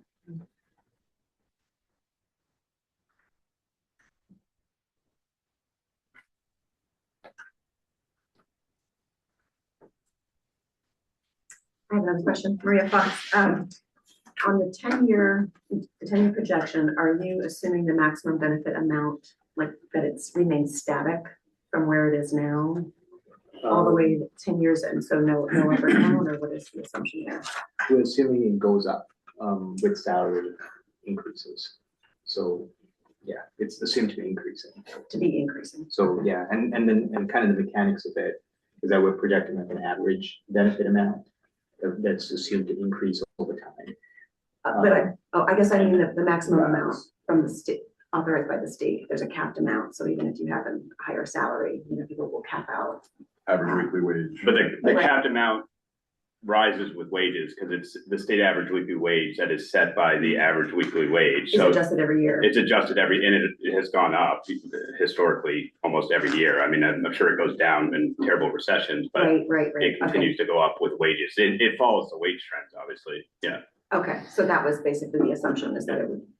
It's going to go up unless there's a huge recession. Yeah. But even, this is Kim, even during the pandemic, the average weekly wage did not drop. Because of inflation. Yeah. And just for additional clarification, when you look at these projections, you do see the numbers increasing over time, the claims going up, premium going up. And that to a large extent is because there is a wage increase that affects both sides of that equation. So that's why those numbers are going up for the most part. Unemployment changes, it's very minimal. You'll see in the assumptions, relatively almost nothing in this. It's really those wage increases that's driving that change in the numbers. So, and am I understanding that the Department of Labor has the ability to decrease the benefit amount at any point? It's a mechanism in statute. I think we can set it by the end of the year for the following year. So we can't do it like instantly, but we can lower the cap from the state average weekly wage to half the state average weekly wage if we wanted to for the next coming year. We have that ability in statute now. Would that start 1st of 27 or does that not till 28? Well, I'm hoping not to do it, but we can start that. We can start that next year. Yes. Right. So it's not. That's not, the only thing that's capped is we can't raise the rate until 2028. Yeah, we can lower it before then, and we can drop or raise the capped benefit amount, the following year. I presume there'll be enough in the fund that we don't have to do that. I don't see a reason to lower the cap. Luke, who gets to do that? This authority does not have the ability to do that, just the Department of Labor. The department has the ability and the authority to make those adjustments. I mean, the authority can certainly weigh in and make recommendations, but it's the department, yeah. So in statute under the benefits section, it does say the department shall take into consideration the recommendation of the authority to adjust the maximum weekly benefit amount as necessary. Yeah. So the authority can make a recommendation that the department can then consider to make the decision. You know, and Luke, one of the things, and I believe this is to Luke, one of the things that had concerned me was constant users, and I believe that the majority of the people are going to use this program the way it's intended, but some people are going to look at it as a target and say, hey, when am I eligible again? Will the department be looking for those repeat users? Obviously disguised, but will it look for that type of thing? And I'm not calling it fraud, but I guess I am calling it fraud. I would want to be careful because frequent users could also be somebody living with chronic illness. I get it. I get it. I certainly don't want to target those people. We will look at fraud and investigate fraud, and there's a robust system within AFLAC to do so. And people need to have a qualifying event that's backed up by documentation, for medical leave from a medical professional. But we certainly don't want to become the morality police. And I certainly don't want to target people who have chronic illness or whose family members have chronic illness. So we're going to focus our efforts on fraud prevention. Right, and we certainly want to follow the dictates of the Americans with Disabilities Act and not discriminate against people who have disabilities in doing that. This is Jenny. I have a question that kind of, I had raised my hand earlier before Dave spoke, that sort of speaks to this, I think. Will we have information regarding claims, applications, denials, hardship requests, that sort of thing? Will that be part of this actuarial report, or will that be separate? No, it's a great question. That is a separate report that we, the department, will prepare along with AFLAC. So the actuarial report that Harinder will prepare every year, we'll look at, it'll integrate the claims data, but it's going to be focused on overall trust balances. Under statute, we, the department, prepares an annual, and Sarah, I think it's July every year, of claim usage. And most PFML states have this in their public. You can find them online. So we will start preparing that with the first one, I think, being 2027 annual reports with all those details around claim usage and types of claims. And that will be separate from the actuary report. And also follow up. In that report, when we're talking about people making claims and they're getting denied because of mistakes or errors, that would be separated out and won't be lumped into an idea of it being fraud, because I know a lot of times people use the word fraud when someone puts in a claim that is, for other instances, that is erroneous or there's a mistake. We'll be able to differentiate between that so that we can have that data and it provides us with learning. Okay. Yeah, and that I was reminded the statute under section 850E number 6 specifies that annual claims report, and there's looks like about 10 to 15 data points that we have to track, but fraud is certainly going to be one of those ones that we do additionally to that.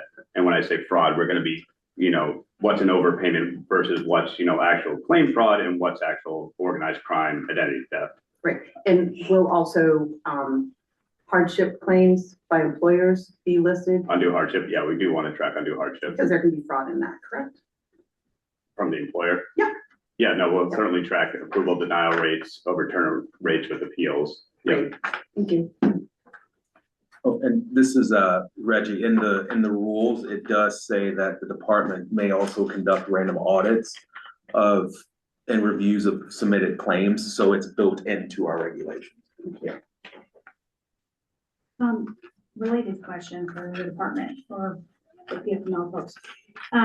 So is there any plan to do employer education around to make sure that we don't end up with commingling of like workers' comp claims with PFML?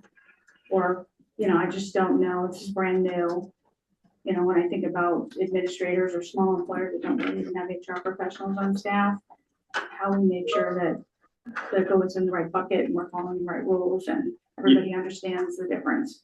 Yeah, this is Luke Monin. We're certainly going to do a public education campaign again this spring. We're doing webinars. I think we already have some on the books for NFIB. We're reaching out to the chamber. Workers' comp and unemployment are their own programs. That being said, there are offset rules that we are working into our claims process. We're setting up data exchanges with workers' comp and unemployment to account for the offsets of those programs. Well, the reason bringing up workers' comp in particular is because you're still employed during that and it counts as FML, it counts as all kinds of leave, so it's usually counted. And so it's, with unemployment, there's generally a clear different definition in somebody's mind that you're either working or you're not, right? So anyway, just a thought, thank you. Yeah, and there is a very specific, and this is testing my knowledge of statute, a certain type of workers' comp claim is an offset to PFML, but it's only a certain type. But we are accounting for that in our claims process. It's very complicated. It's the total versus partial disability of workers' comp, and I forget which one is an offset to PFML if it's a previous claim. But we are accounting for that statutory requirement of an offset in our claims process and our data exchanges with workers' comp. Wow. It's complicated, but we looked at it closely at one point in time. No, that's impressive. And we figured it all out. On the ground, I'm not sure.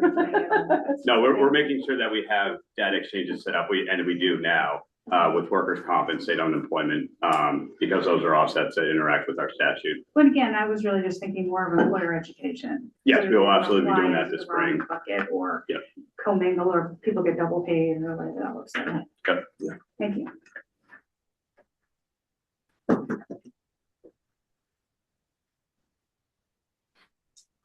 Any other questions? I got one on other costs. So we have, and off memory, I'm looking at about $10 million in claims processing costs. And then there's another bucket of other costs associated with running the program. What are those other costs? I mean, my salary. No, I mean, this. Wow, that's a good salary, Luke. No. Well, that's the third level. No, it's on personnel costs. I think it's $3 million a year. The FAST system has, I think, $1 million a year upkeep. We have OIT resources that we use, programmers that help us with all these data exchanges. Our actuary, our call center. There's all the costs associated with administration of the program. So the operating budget, as you can see, is about $18 million a year. About half of that is the AFLAC, claims contract. The rest is the other contracts we have, personnel services, OIT services that we use with the state. Yeah, thank you.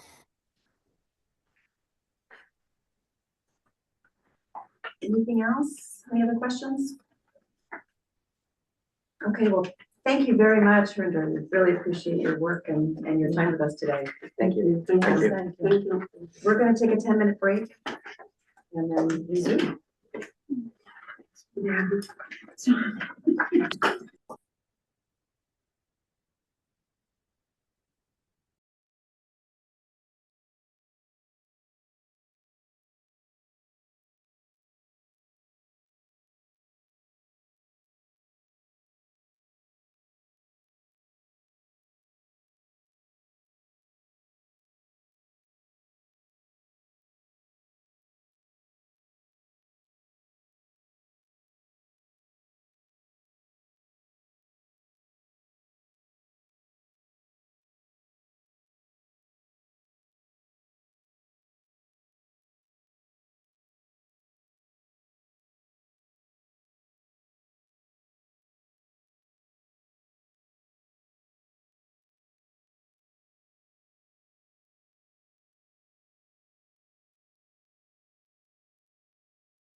a request for a friendly amendment to our agenda so that we are going to postpone the discussion and vote until after we have the discussion about LD 2018.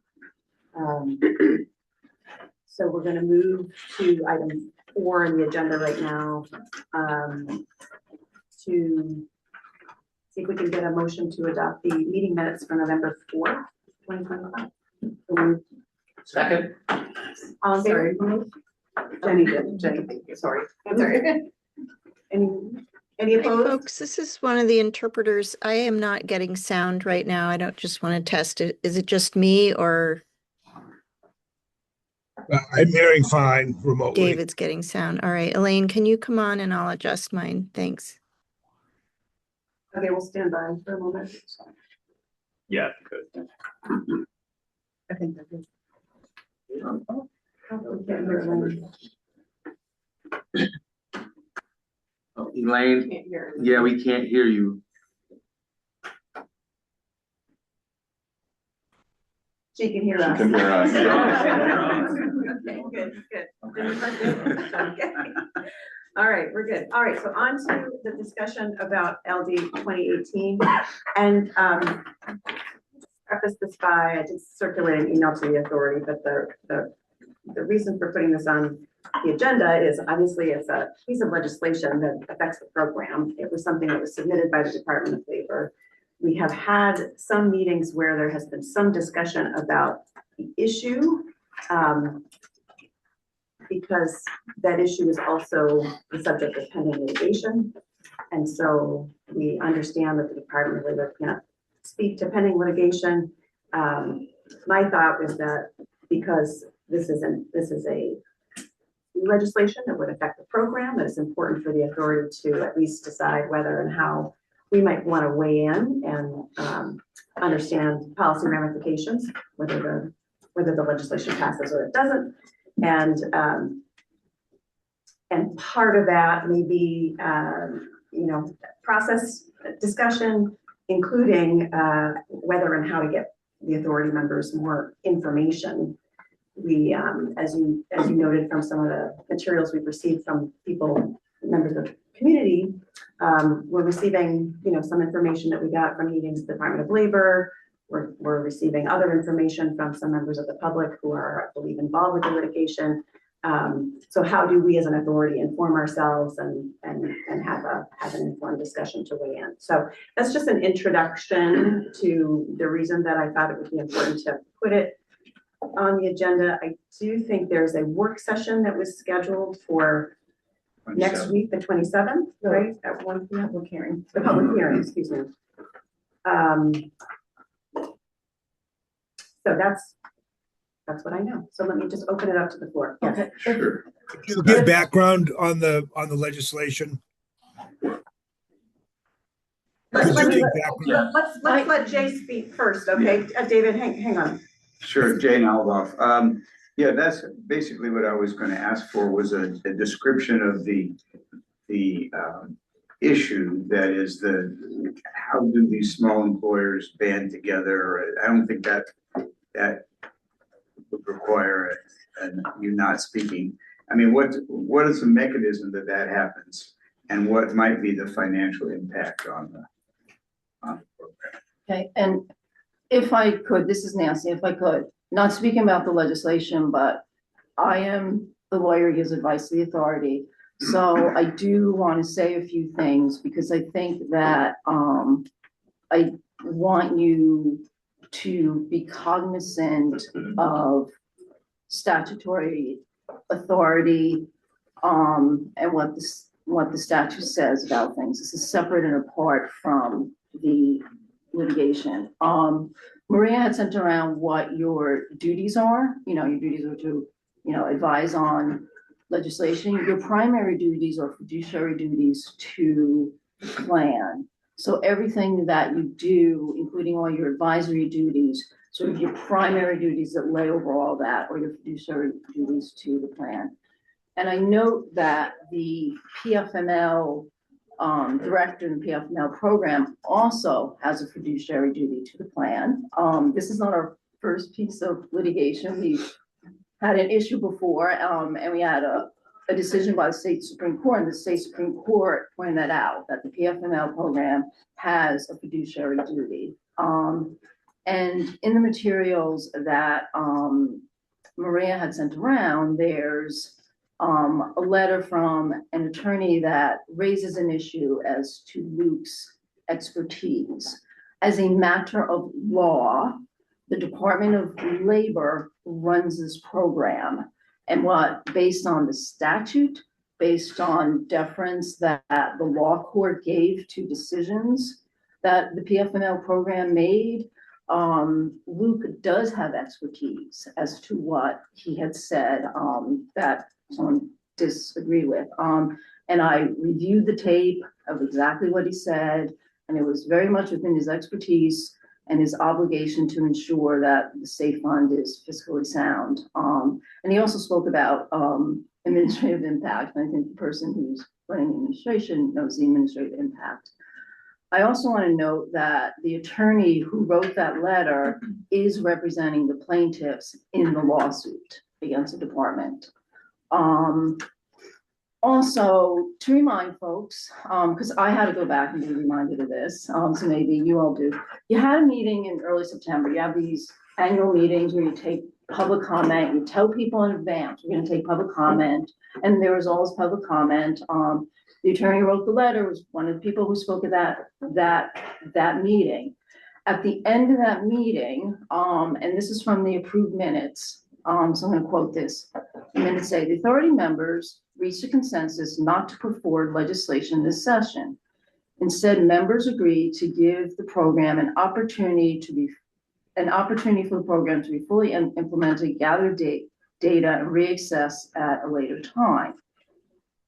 The LD does that. It clarifies the statute, and it maintains the status quo. And I also note that the attorney letter actually says that they understand that group self-insurance is not allowed under the current statute. One other thing I want to say about that letter, as I said, so you had public comment, you made a decision what you were going to do, and then somebody sent a letter to the chair and the co-chair. So the PFML statute says the authority receives public comments at a meeting in which it gives notice to the public that it's receiving public comment. I would caution the authority about encouraging people to be sending letters then outside of that statutory process, which just one person decides, well, I'm going to say something else or say it again. And they do it then, sort of after the bell has rung on that public meeting. No one else has any notice that you're taking public comment, and one person sent a letter. So I just want you just to be sort of aware of all those things as you consider the LD. And that's all fine and well, but I think at least I need to understand what and the department is obviously concerned about it, that they put a bill in, right? So to clarify it, so I just want to know what the different forms of insurance or co-insurance or setting up your own plan funded by the company, what's the difference between all those? Yeah, so I can speak to that a bit, and I think it kind of mirrors what I said last time, and mirrors things that we've said in affidavits and will say at the public hearing. But our interpretation of the law is that group trusts are not allowable. Private group trusts are not allowable. The commission that studied PFML in the legislature, the issue of group trusts, private sector group trusts did not come up. Rulemaking, we had 1,600 comments from 500 organizations and people. Issues of group trusts did not come up. The commission studied, PFML programs across the states, and there are states, New York specifically, that has a private sector insurance mandate. There is no centralized, state fund in New York. There's a mandate that companies have to go out and get private insurance. And so the commission studied these models and came up with the model that there is a large singular group trust, which is the state plan, the pooling of all the employers in the state to bring down the cost of the program to provide coverage that historically the private sector has not provided in Maine. And then they allowed, a limited flexibility for employers to seek a highly regulated, fully insured private plan from carriers licensed to do business in the state. And we established that private plan market with the carriers. We've been working very closely with ACLI for, since inception. We have, I think, 20 separate plans currently approved in Maine. I think that's highest than most states have. I don't think Connecticut has 20 plans. I think they actually have 14 or 15. So we've established a very robust, highly regulated, fully insured private plan market in Maine. And then there's a limited option for self-insurance. And our interpretation is of an individual employer who has the capacity and the capital to provide their own insurance program. And we're thinking, large corporations, people that have thousands of employees have the capital to self-insure. What's being proposed and came to our awareness in March is similar to what exists in the workers' comp system, which has statutory authority to allow for alternative risk pools. The Bureau of Insurance regulates alternative risk pools in workers' compensation, and there's tens of, if not dozens of pages of regulations to do that. This issue came up that hey, we want to do these alternative risk pools with private sector group trusts of employers pooling resources and risk together. We said that's not allowable. It's not allowable in statute. So our interpretation is that this isn't a question of should those be allowed at this point. This is a question that statutory doesn't allow it. It didn't come up in the commission. It didn't come up in rulemaking. Our read of statute is very clear that they're not allowable now, that it's not like workers' comp where there's statutory authority. So we're not even at the point that we're talking about, should it be allowed? I mean, I think there's concerns that if it is allowed, there is a potential impact to the model that we chose as a state during the commission, where the group trust is the state plan.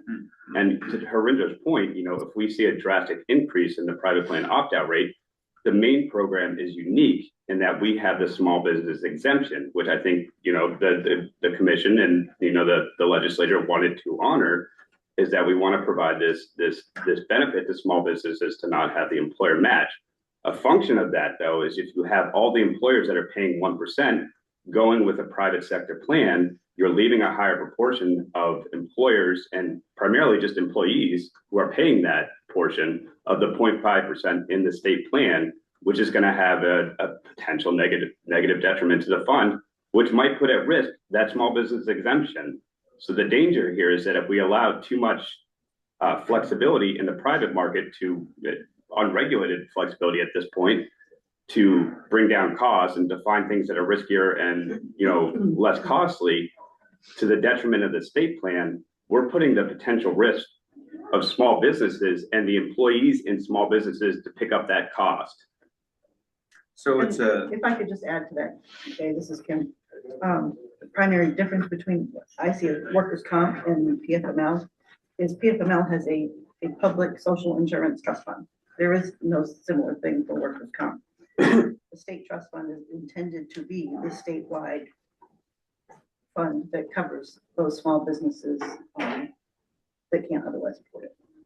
So basically the fact that we have a fiduciary responsibility and the department has a fiduciary responsibility to the fund, and the fact that the State Supreme Court agreed that we have a fiduciary responsibility is, and I can't ask you what the argument that the DOL is going to make, but it sounds like that's an argument that he might make.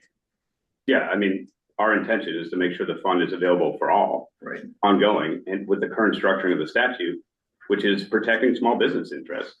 And if this bill passes, does that make the lawsuit moot, or is it an ex post facto? So that's a complicated question, and all I can say about that is sometimes lawyers don't give up. So I see the law court involved again. Maybe, but not necessarily. I mean, there could be, maybe not. That won't be my call because the plaintiff drives the lawsuit.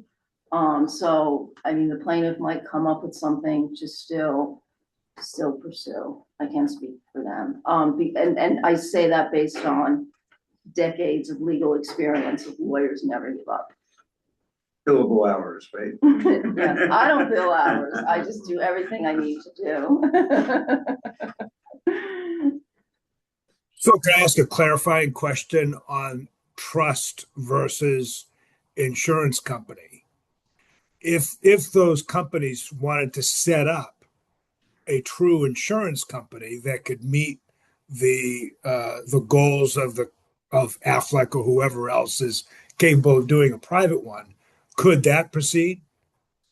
I mean, if a carrier wants to establish a PFML program in Maine, they submit, through ERISA, I think is the database, to the Bureau of Insurance, their plan. The Bureau of Insurance reviews it. They send it to us for final approval of substantial equivalence, and we approve it. We've had 20 carriers do the exact same thing. Any insurance carrier that's licensed in the state of Maine can do that. Okay. All right, so that's an option. Yep. I just had a question. I'm looking at the bill itself here. It says, the bill clarifies that for private plan in the form of self-insurance, the pooling of risk, financial resources, or administration among multiple employers is prohibited, blah, blah, blah. So I'm questioning the or administrative part. So I'm wondering why it's so broad. Like when that gentleman came to talk to us back in September, they were talking about potentially also not necessarily having a private plan or a pool, but to just have a discount program so that small employers could say, oh, we're all going to this plan because there's a discount offered. So would this bar that approach as well? And it seems broad to me. So we can't go too much into it because the other thing is like none of these companies appealed the decision. So we don't have the records that we need to even provide. And Nancy, jump in here. No, you can keep talking. Yeah, so the appropriate first step would have been to appeal the department's decision to say this was not allowable, which they had the opportunity to do and did not, to provide the documents that they were making an argument. Well, I'm just asking as a fellow Mainer here. So like so about the lot. this is Nancy. If one of the things you're asking about in terms of a discount, yes, how insurance companies, so this is why lawyers or small law firms always join, the Maine Bar Association, because then it's like, oh, you get this insurance at a 5% discount. That's allowed. Well, that's That type of commercial insurance, yeah. and you get if they were to give a discount, that's something different. That's part of just the commercial insurance market. So maybe that could be clarified. But that's not pooling administrative No, it costs. just says for administration. It just says for administration. I think it comes back to the intent of the commission, the intent of the legislation that created the program is that the state plan be the public trust. And the legislation provided for two optional alternatives that employers can take advantage of. But other than that, it's in everyone's best interest that the public trust be as all encompassing as it can and not have other carve-outs. Okay, well, again, I don't see this as a carve out. It's just like to Nancy's point. If I'm joining No, but that's already approved yeah. plan at a discount that has nothing to do with. But that's not it's about what they want to do is to form something that's not an insurance company and pooling their administrative costs. The state's pooling its administrative costs in order to have the state program. I'm getting at, you're creating a whole new bill here that goes well beyond whatever the suit alleges. And you're saying something very broad here. And that's all I'm getting at. I get that you're trying to close the door and you want to save the fund, and that's fine. I get that that's our due diligence.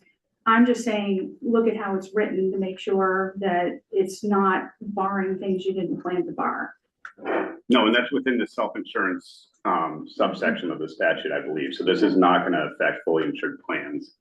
Okay, but so just to bring this back to square one, so if there was an organization that wanted to offer a discount to employers that joined that, not a trust, but a membership organization or something like that, that would be allowable because they're not creating their own trust, they're not pooling their resources.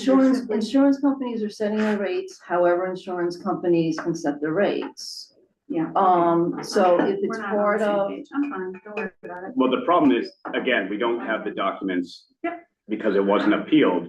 As we understand the structuring, there was indemnity agreements, there was a pooling of risk, and there was a payment of premiums to a common fund Yeah. that had no actuarial study that we were aware of, that wasn't provided any regulatory framework that would be under BOI for an alternative risk pool. They're setting up something that would be set up in workers' comp without any oversight of doing that. Okay, And we don't know what that is because they haven't appealed the decision and made their case. and I apologize, I didn't mean to make you argue this case here. I honestly was looking at the bill itself and figuring out what it's gonna look like as it goes to work group and as it goes to, you know, the public to have a say on some of this stuff. It just seems overly broad to me, that's all. Again, if I could say one other thing, there were several questions, about that chair report. What does other expenses mean? So other expenses are the state's administrative costs. So when people pay premiums, it's part of the state administrative costs. And as Kim was saying, the point of having the state program is that you then have the one social program and the one administrative cost that the state is. And basically to clarify that, not setting up a bunch of little pools with little risk pools and with their own little administrative costs. Because that's not, and in terms of what the statute is, and clarifying, because that's what the statute says now, and to make sure that that's clarified. so if this goes through as it's written, and that sort of closes the door to make sure that the solvency of the fund is absolute or whatever that means. Does that mean that no other bills can be proposed to change that in the future? You can always propose new bills. Okay. Right. Any But legislative that's session. gonna fail, because it is. Hmm? Okay. Any legislative session, you can put in new language to alter any previous language. What if the bill doesn't pass? This is Sam. So Does that there's. just kick the can down the road? Yes, basically, it then, it will not be definitive what it means if the bill doesn't pass. If you have the crystal ball in your car, you can go grab it. I don't. I'd be so much richer if I could give legal advice with a crystal ball. That'd be so cool. We got Doug down here. This is Doug. In relation to that question, it doesn't change correct me if I say something wrong. It does not change the department's position or the AAG's position on what the law reads Right. now. The law reads what the department is pursuing and doesn't have an impact on the financial solvency of the fund, because we're going to continue to operate under what this department considers to be current law. Right? Yep. Correct. So when, you know, again, it's clarifying language, not change of program language, which I think is important to the actuarial report and what we're looking at from a solvency perspective. So I think, you know, just a couple of points. I mean, we are an independent body from the Department of Labor. We have our fiscal responsibilities. We have the authority to weigh in or not on legislation, and we have to recommend proposed legislation ourselves, as you all know. So I think the question really is whether the authority wants to take a position one way or the other on this group trust issue. Do we feel that we have sufficient information if we do want to take a position one way or the other? I think that's the question. So I can make a motion so that we can discuss it. How's that? So I move that the authority support the LD, whatever it is, 2018. 2018. Is there a second? This is Jenny, I'll second it for purpose of discussion. Okay. Discussion. Yeah, so if we support it, we're saying we want small trusts to be part of the system. We want to avoid it. Okay, just making sure we got it correct. Yeah. Right, the proposed legislation would clarify that group trusts are not allowed. That's essentially what the bill says, yes. Okay, so it doesn't stop someone from setting up a small insurance company and going through the process to get it done. It's just saying we're not letting a group trust apply for insurance as a small group of manufacturers or whatever, employers. Okay, I get it. It's very clear to me that the administration doesn't want it. And it's very clear that it could damage the long-term viability of the smaller employers. I'm okay supporting that. You're okay supporting LD 2018, is that what you're saying, David?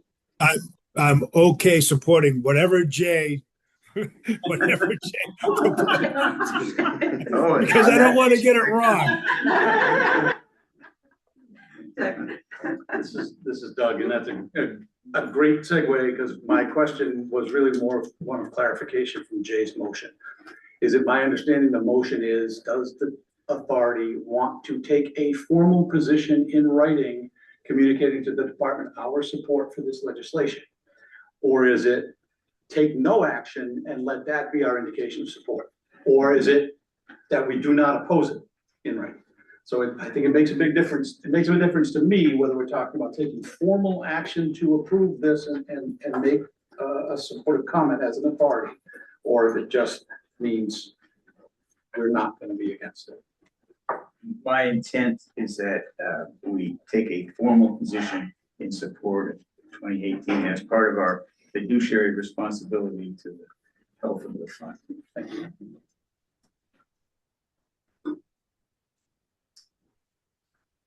Further discussion?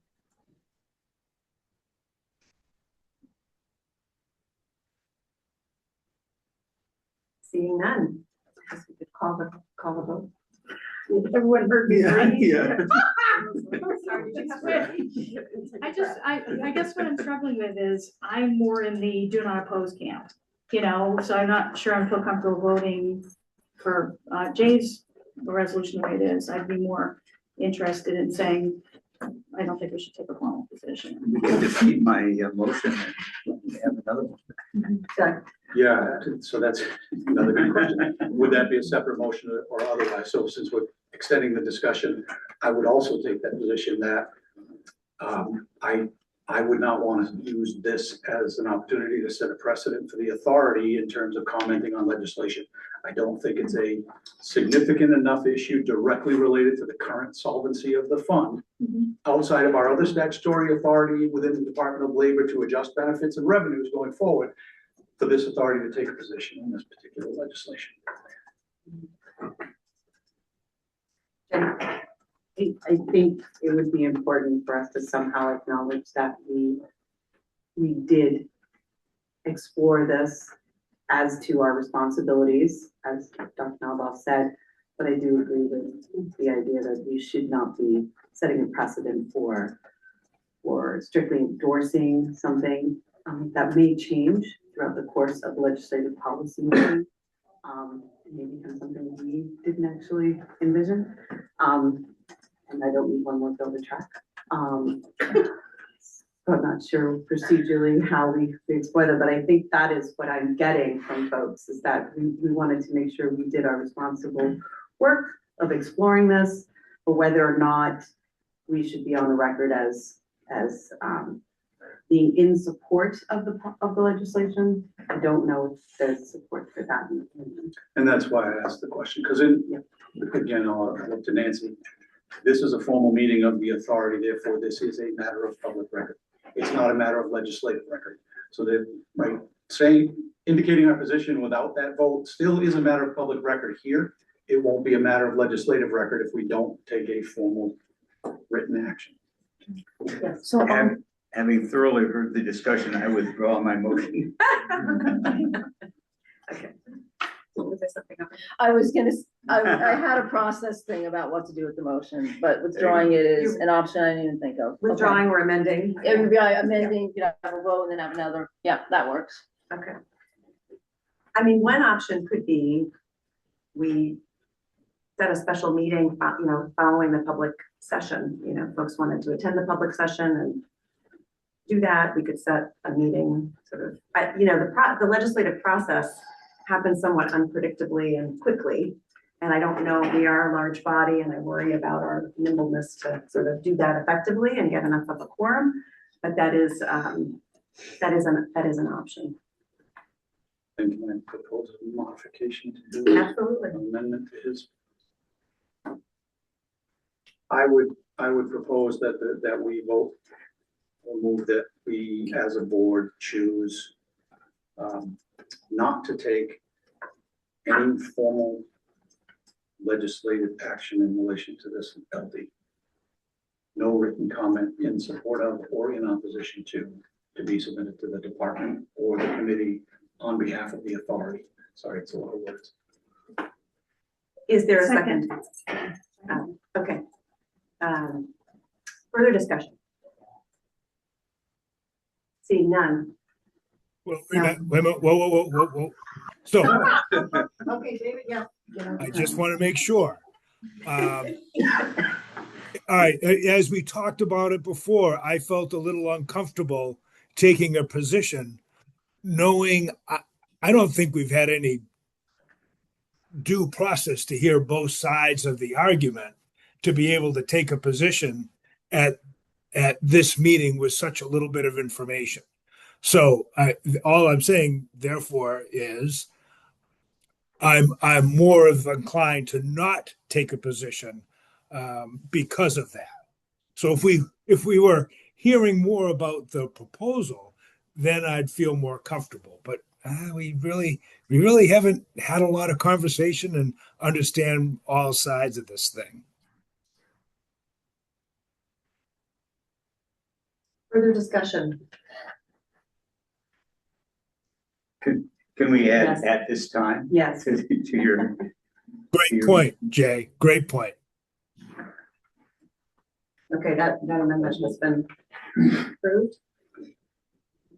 Do you want to, could you restate the motion before we take the vote, just so everybody's clear on what it says?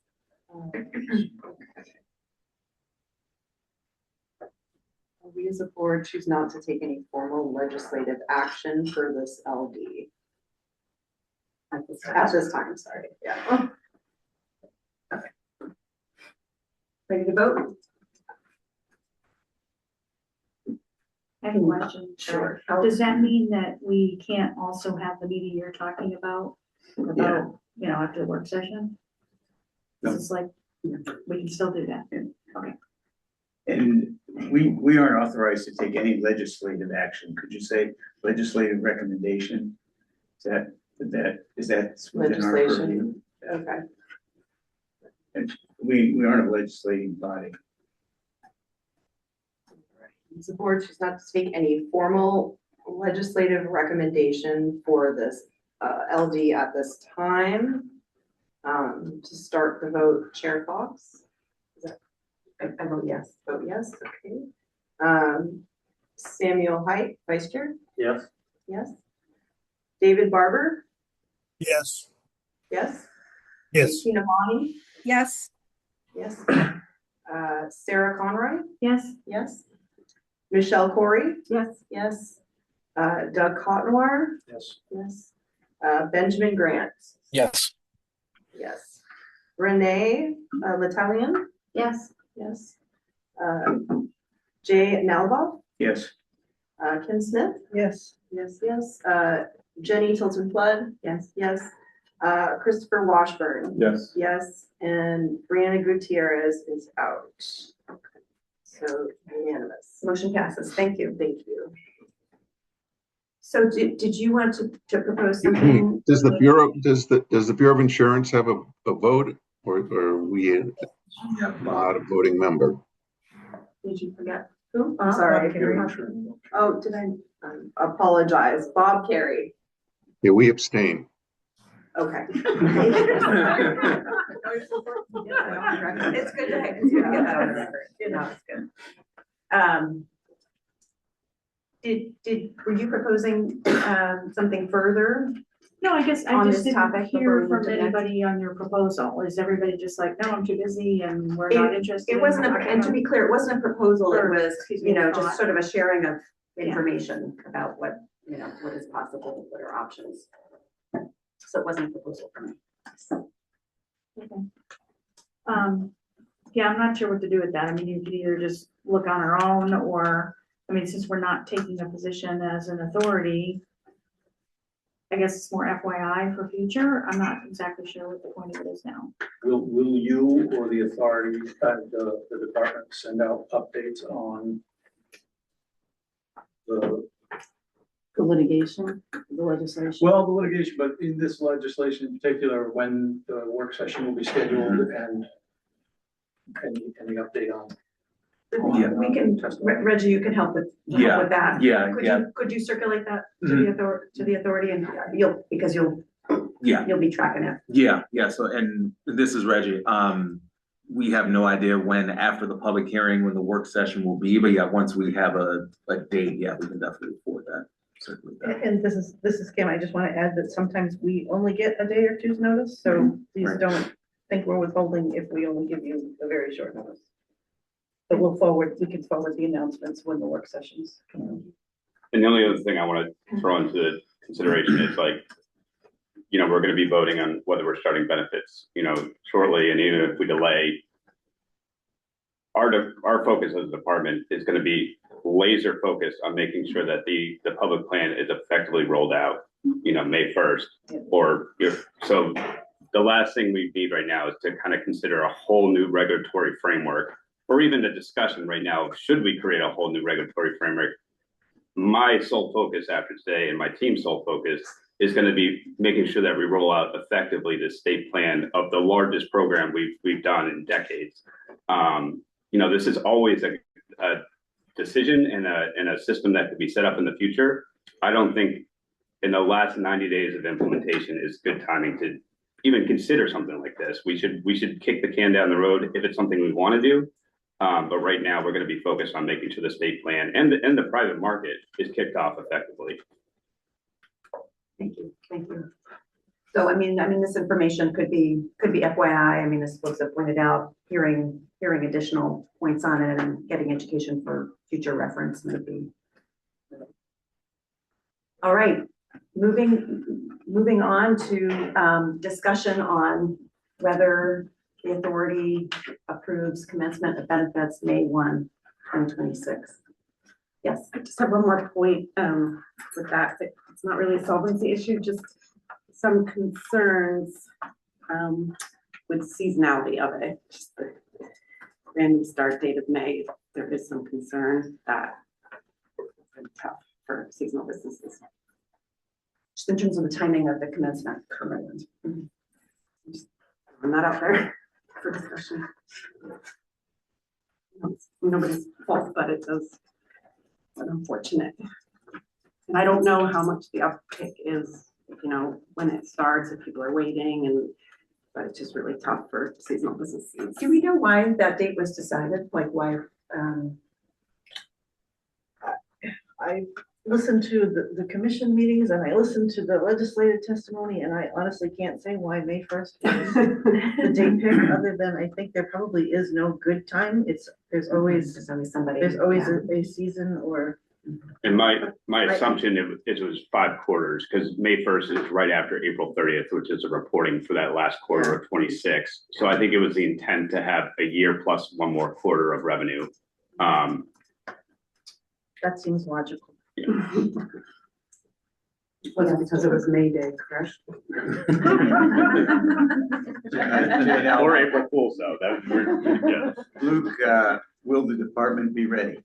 Yes, operationally, we are super confident. AFLAC has been phenomenal, is fully staffed. We're confident that we will be ready for May 1st. Yes. This is Jenny. This is not necessarily specific to the vote we're going to take, but I am curious when we as authority will have the opportunity to be walked through the application process so that we understand what it's like for our employees who this is for them. They understand how it works for them and also what it will look like on the employer side. I think that will be really important for us to understand as we interpret data. And I just want to make sure that that happens for us prior to that. I think that's a great topic for our next authority I was meeting. just gonna ask, yeah. And I think we'd be ready to provide that March or April. Thank you. Yeah. Yes. This is Doug. To that point, two questions, but to that point, once we get to the point where a motion is made and we take a vote, this is a one-time binding, we don't get to change our minds vote, right? So if you come back in March or April and say, you know, maybe we're not ready, or we're not as far along as we thought we were, the authority can't do anything about that, right? Right, no, I think this is. Once This is we vote, Nancy, we vote. correct. One-time Statutorily, this vote, is what one-time vote vote before February 1st, one-time vote, and you can't come back tomorrow and make a different vote. This is binding. And from the agenda perspective, our only responsibility is to vote whether or not to authorize benefits to begin May 1st. It's not about acceptance of the actuary's report. It's not about any of that, right? That's the department's responsibility. Or is that also potentially our responsibility? So I would, based upon, so can I, the statute says, the authority okay, if additional contributions are required based on the results of the actuary report, the authority can do a one-time suspension of no longer than 3 months. As the authority's lawyer, I would like the vote to be, I vote that benefits begin X date based upon the results of the actuarial study, because that's what the statute says. That's why I want a clarification, because the statute refers to it, but doesn't say based on acceptance of the actuarial study. But it is We had based a lot on the of discussion results about of it, like, that's where your focus is. It can't be that we disagree with components of the actuarial study. It's that we have to look at it in how it's presented to us and say yes, based on what they showed us. Right? I mean, when you look at everything is expected, right? They said this is projected. This is what we expect. But what could actually happen could be different.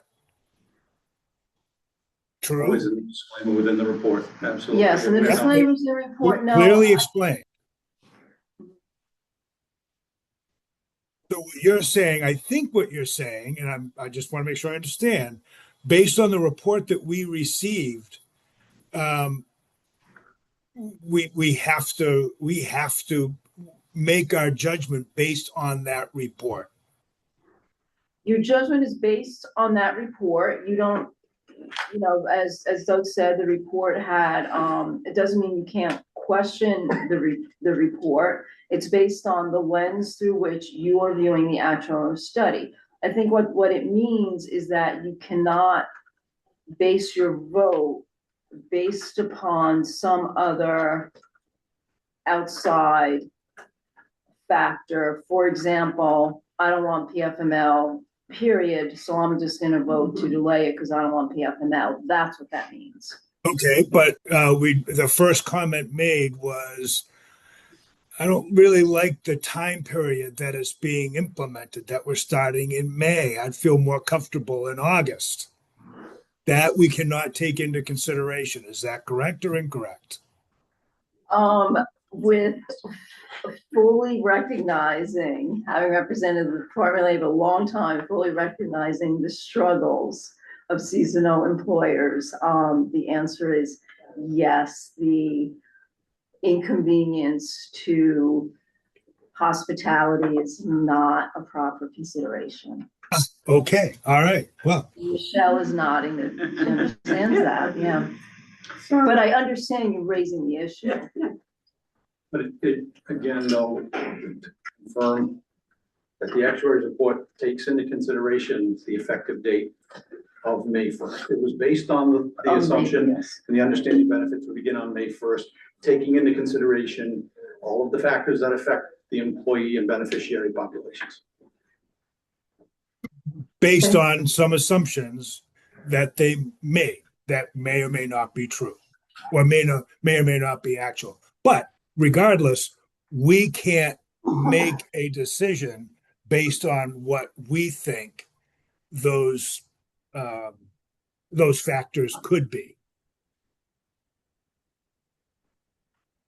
I would say I Correct. can vote any way I choose to vote. Yes, I agree with Doug's I statement. don't have to Yes, explain why. yes, you're not bound by, you don't have to explain why. Yes, I agree with Doug's statement. Okay, all right. Well, thank you. That's helpful. Yes. It's Sarah. I'm wondering if we should clarify that the report includes not just the written report that we've received today, but the answers to questions that have been shared in this room by the actuary. Yeah. All of that should be considered. So that probably goes into the motion, right? I don't think I've heard a motion. If there is a motion. Well, we're trying to figure that out, what it looks like. I'm ready to make a motion if you will. Please. Take one. I move that the authority approve the commencement of benefits effective May 1st in accordance with the statute based on all information presented to date, including the actuary's reports. It's recorded. Okay. What'd you get? Back up a little bit. I move that Do you the- mind? repeating? Yep, Yeah. I move that the authority approve the commencement of benefits effective May 1st, 2026, in accordance with statute, based on all information received to date, including the actuary's report as presented.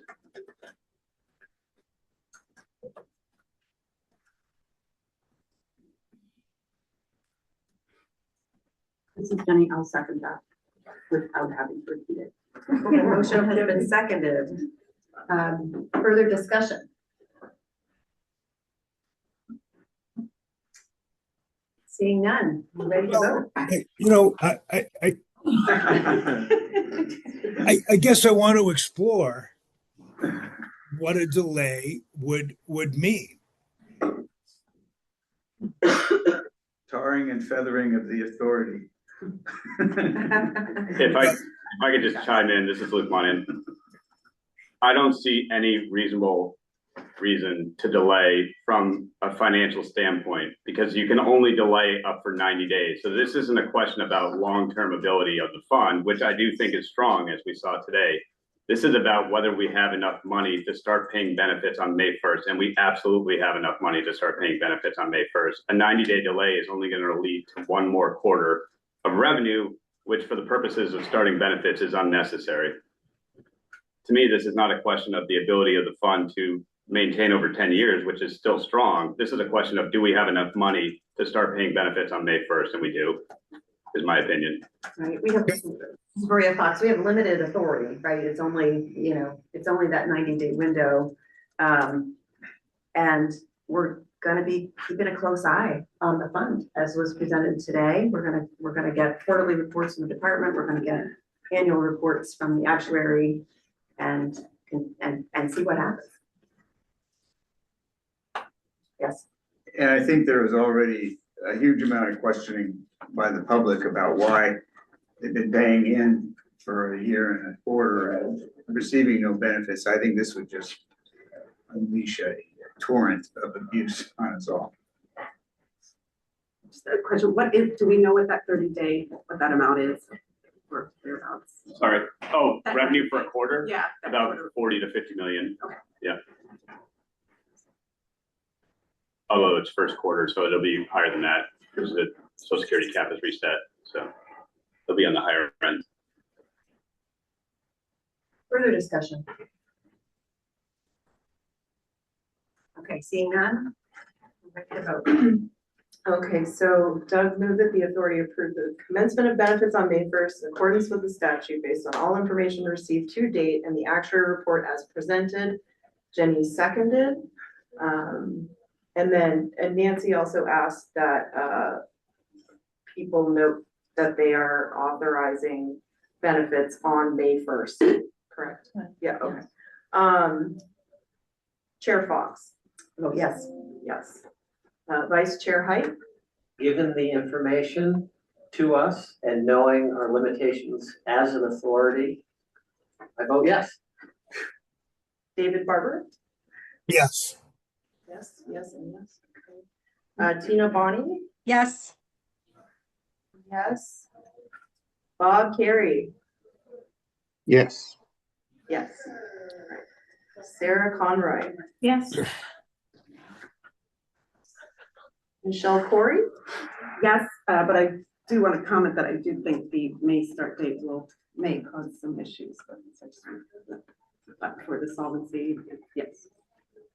Yes. Douglas Cotmore? Yes. Yes. Benjamin Grant? Yes. Yes. Renee Letelian? Yes. Yes. Jane Elba? Yes. Yes. Jim Smith? Yes. Yes. Jenny Tilton Flood? Yes. Yes. Christopher Washburn? Yes. Yes. And Brianna is out. We have a unanimous vote. Passes. Benefits will start May 1, 2026. Thank you. All right.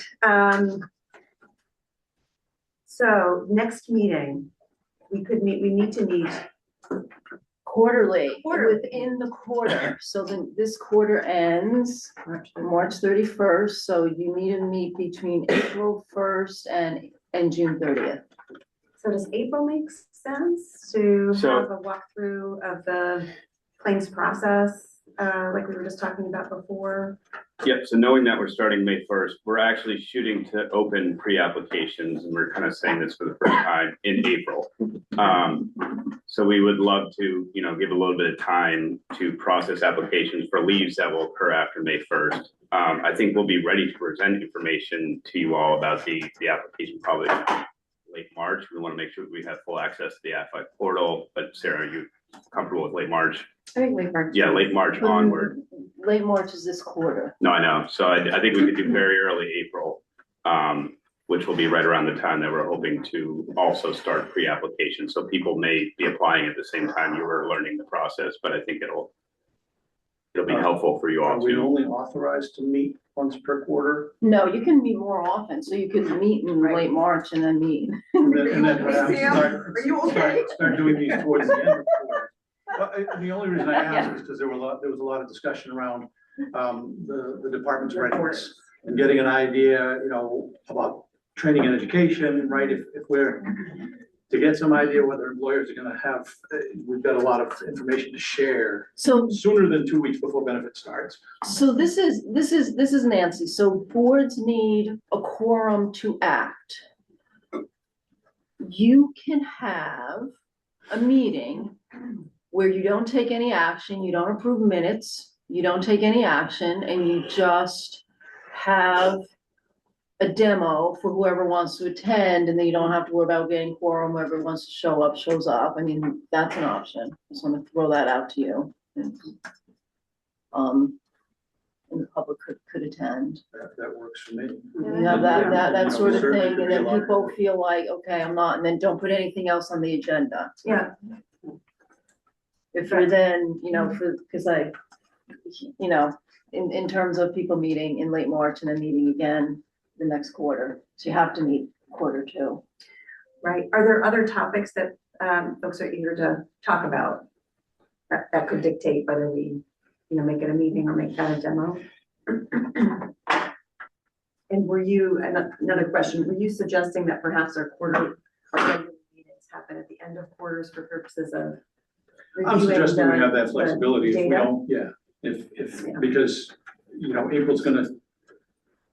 April's kind of late for the information we want to get now, and it's kind of early to see how things are rolling out once we go live. So it might make sense to do something demo wise in March and then move to meet later in the summer.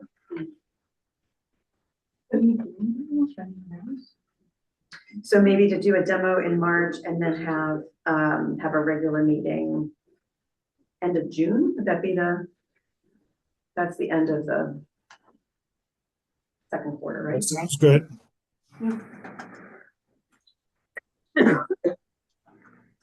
Do you think early June would be better because it's enough time to see early applications, but not so far in that there are problems, we're not seeing them? What are your thoughts about that with early June versus late June? I don't think it makes a huge amount of difference, by the way, but I'm certainly flexible. Anybody have any strong feelings about about that, Doug? I mean, that doesn't. June 30 is a busy time for me. That's true, that's Oh, Does early June better? Week of the 8th, is that what you're talking? Week of the 8th? The week of the 8th? We could Is look. that, or are you thinking week of the 1st? Now, since we do have some time, like June 9th, but not from 9 to 11. What's that? This is my only clear day. Is that right? I can do it.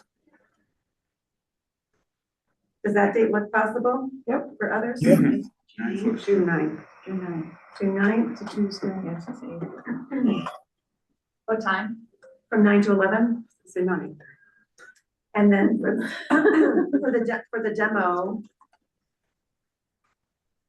I guess what would be the earliest that we could see a demo? A little bit harder, I would say. Go ahead. I was just gonna say, I will be I already had made a note to reach out to AFLAC to, have them, do a presentation and demo because they have access Great. to more, demo, functionality. So I Okay, think that would be the best approach. okay, so then we'll just follow up by email on that one. All right, sounds good. I'm sorry, I missed that conversation.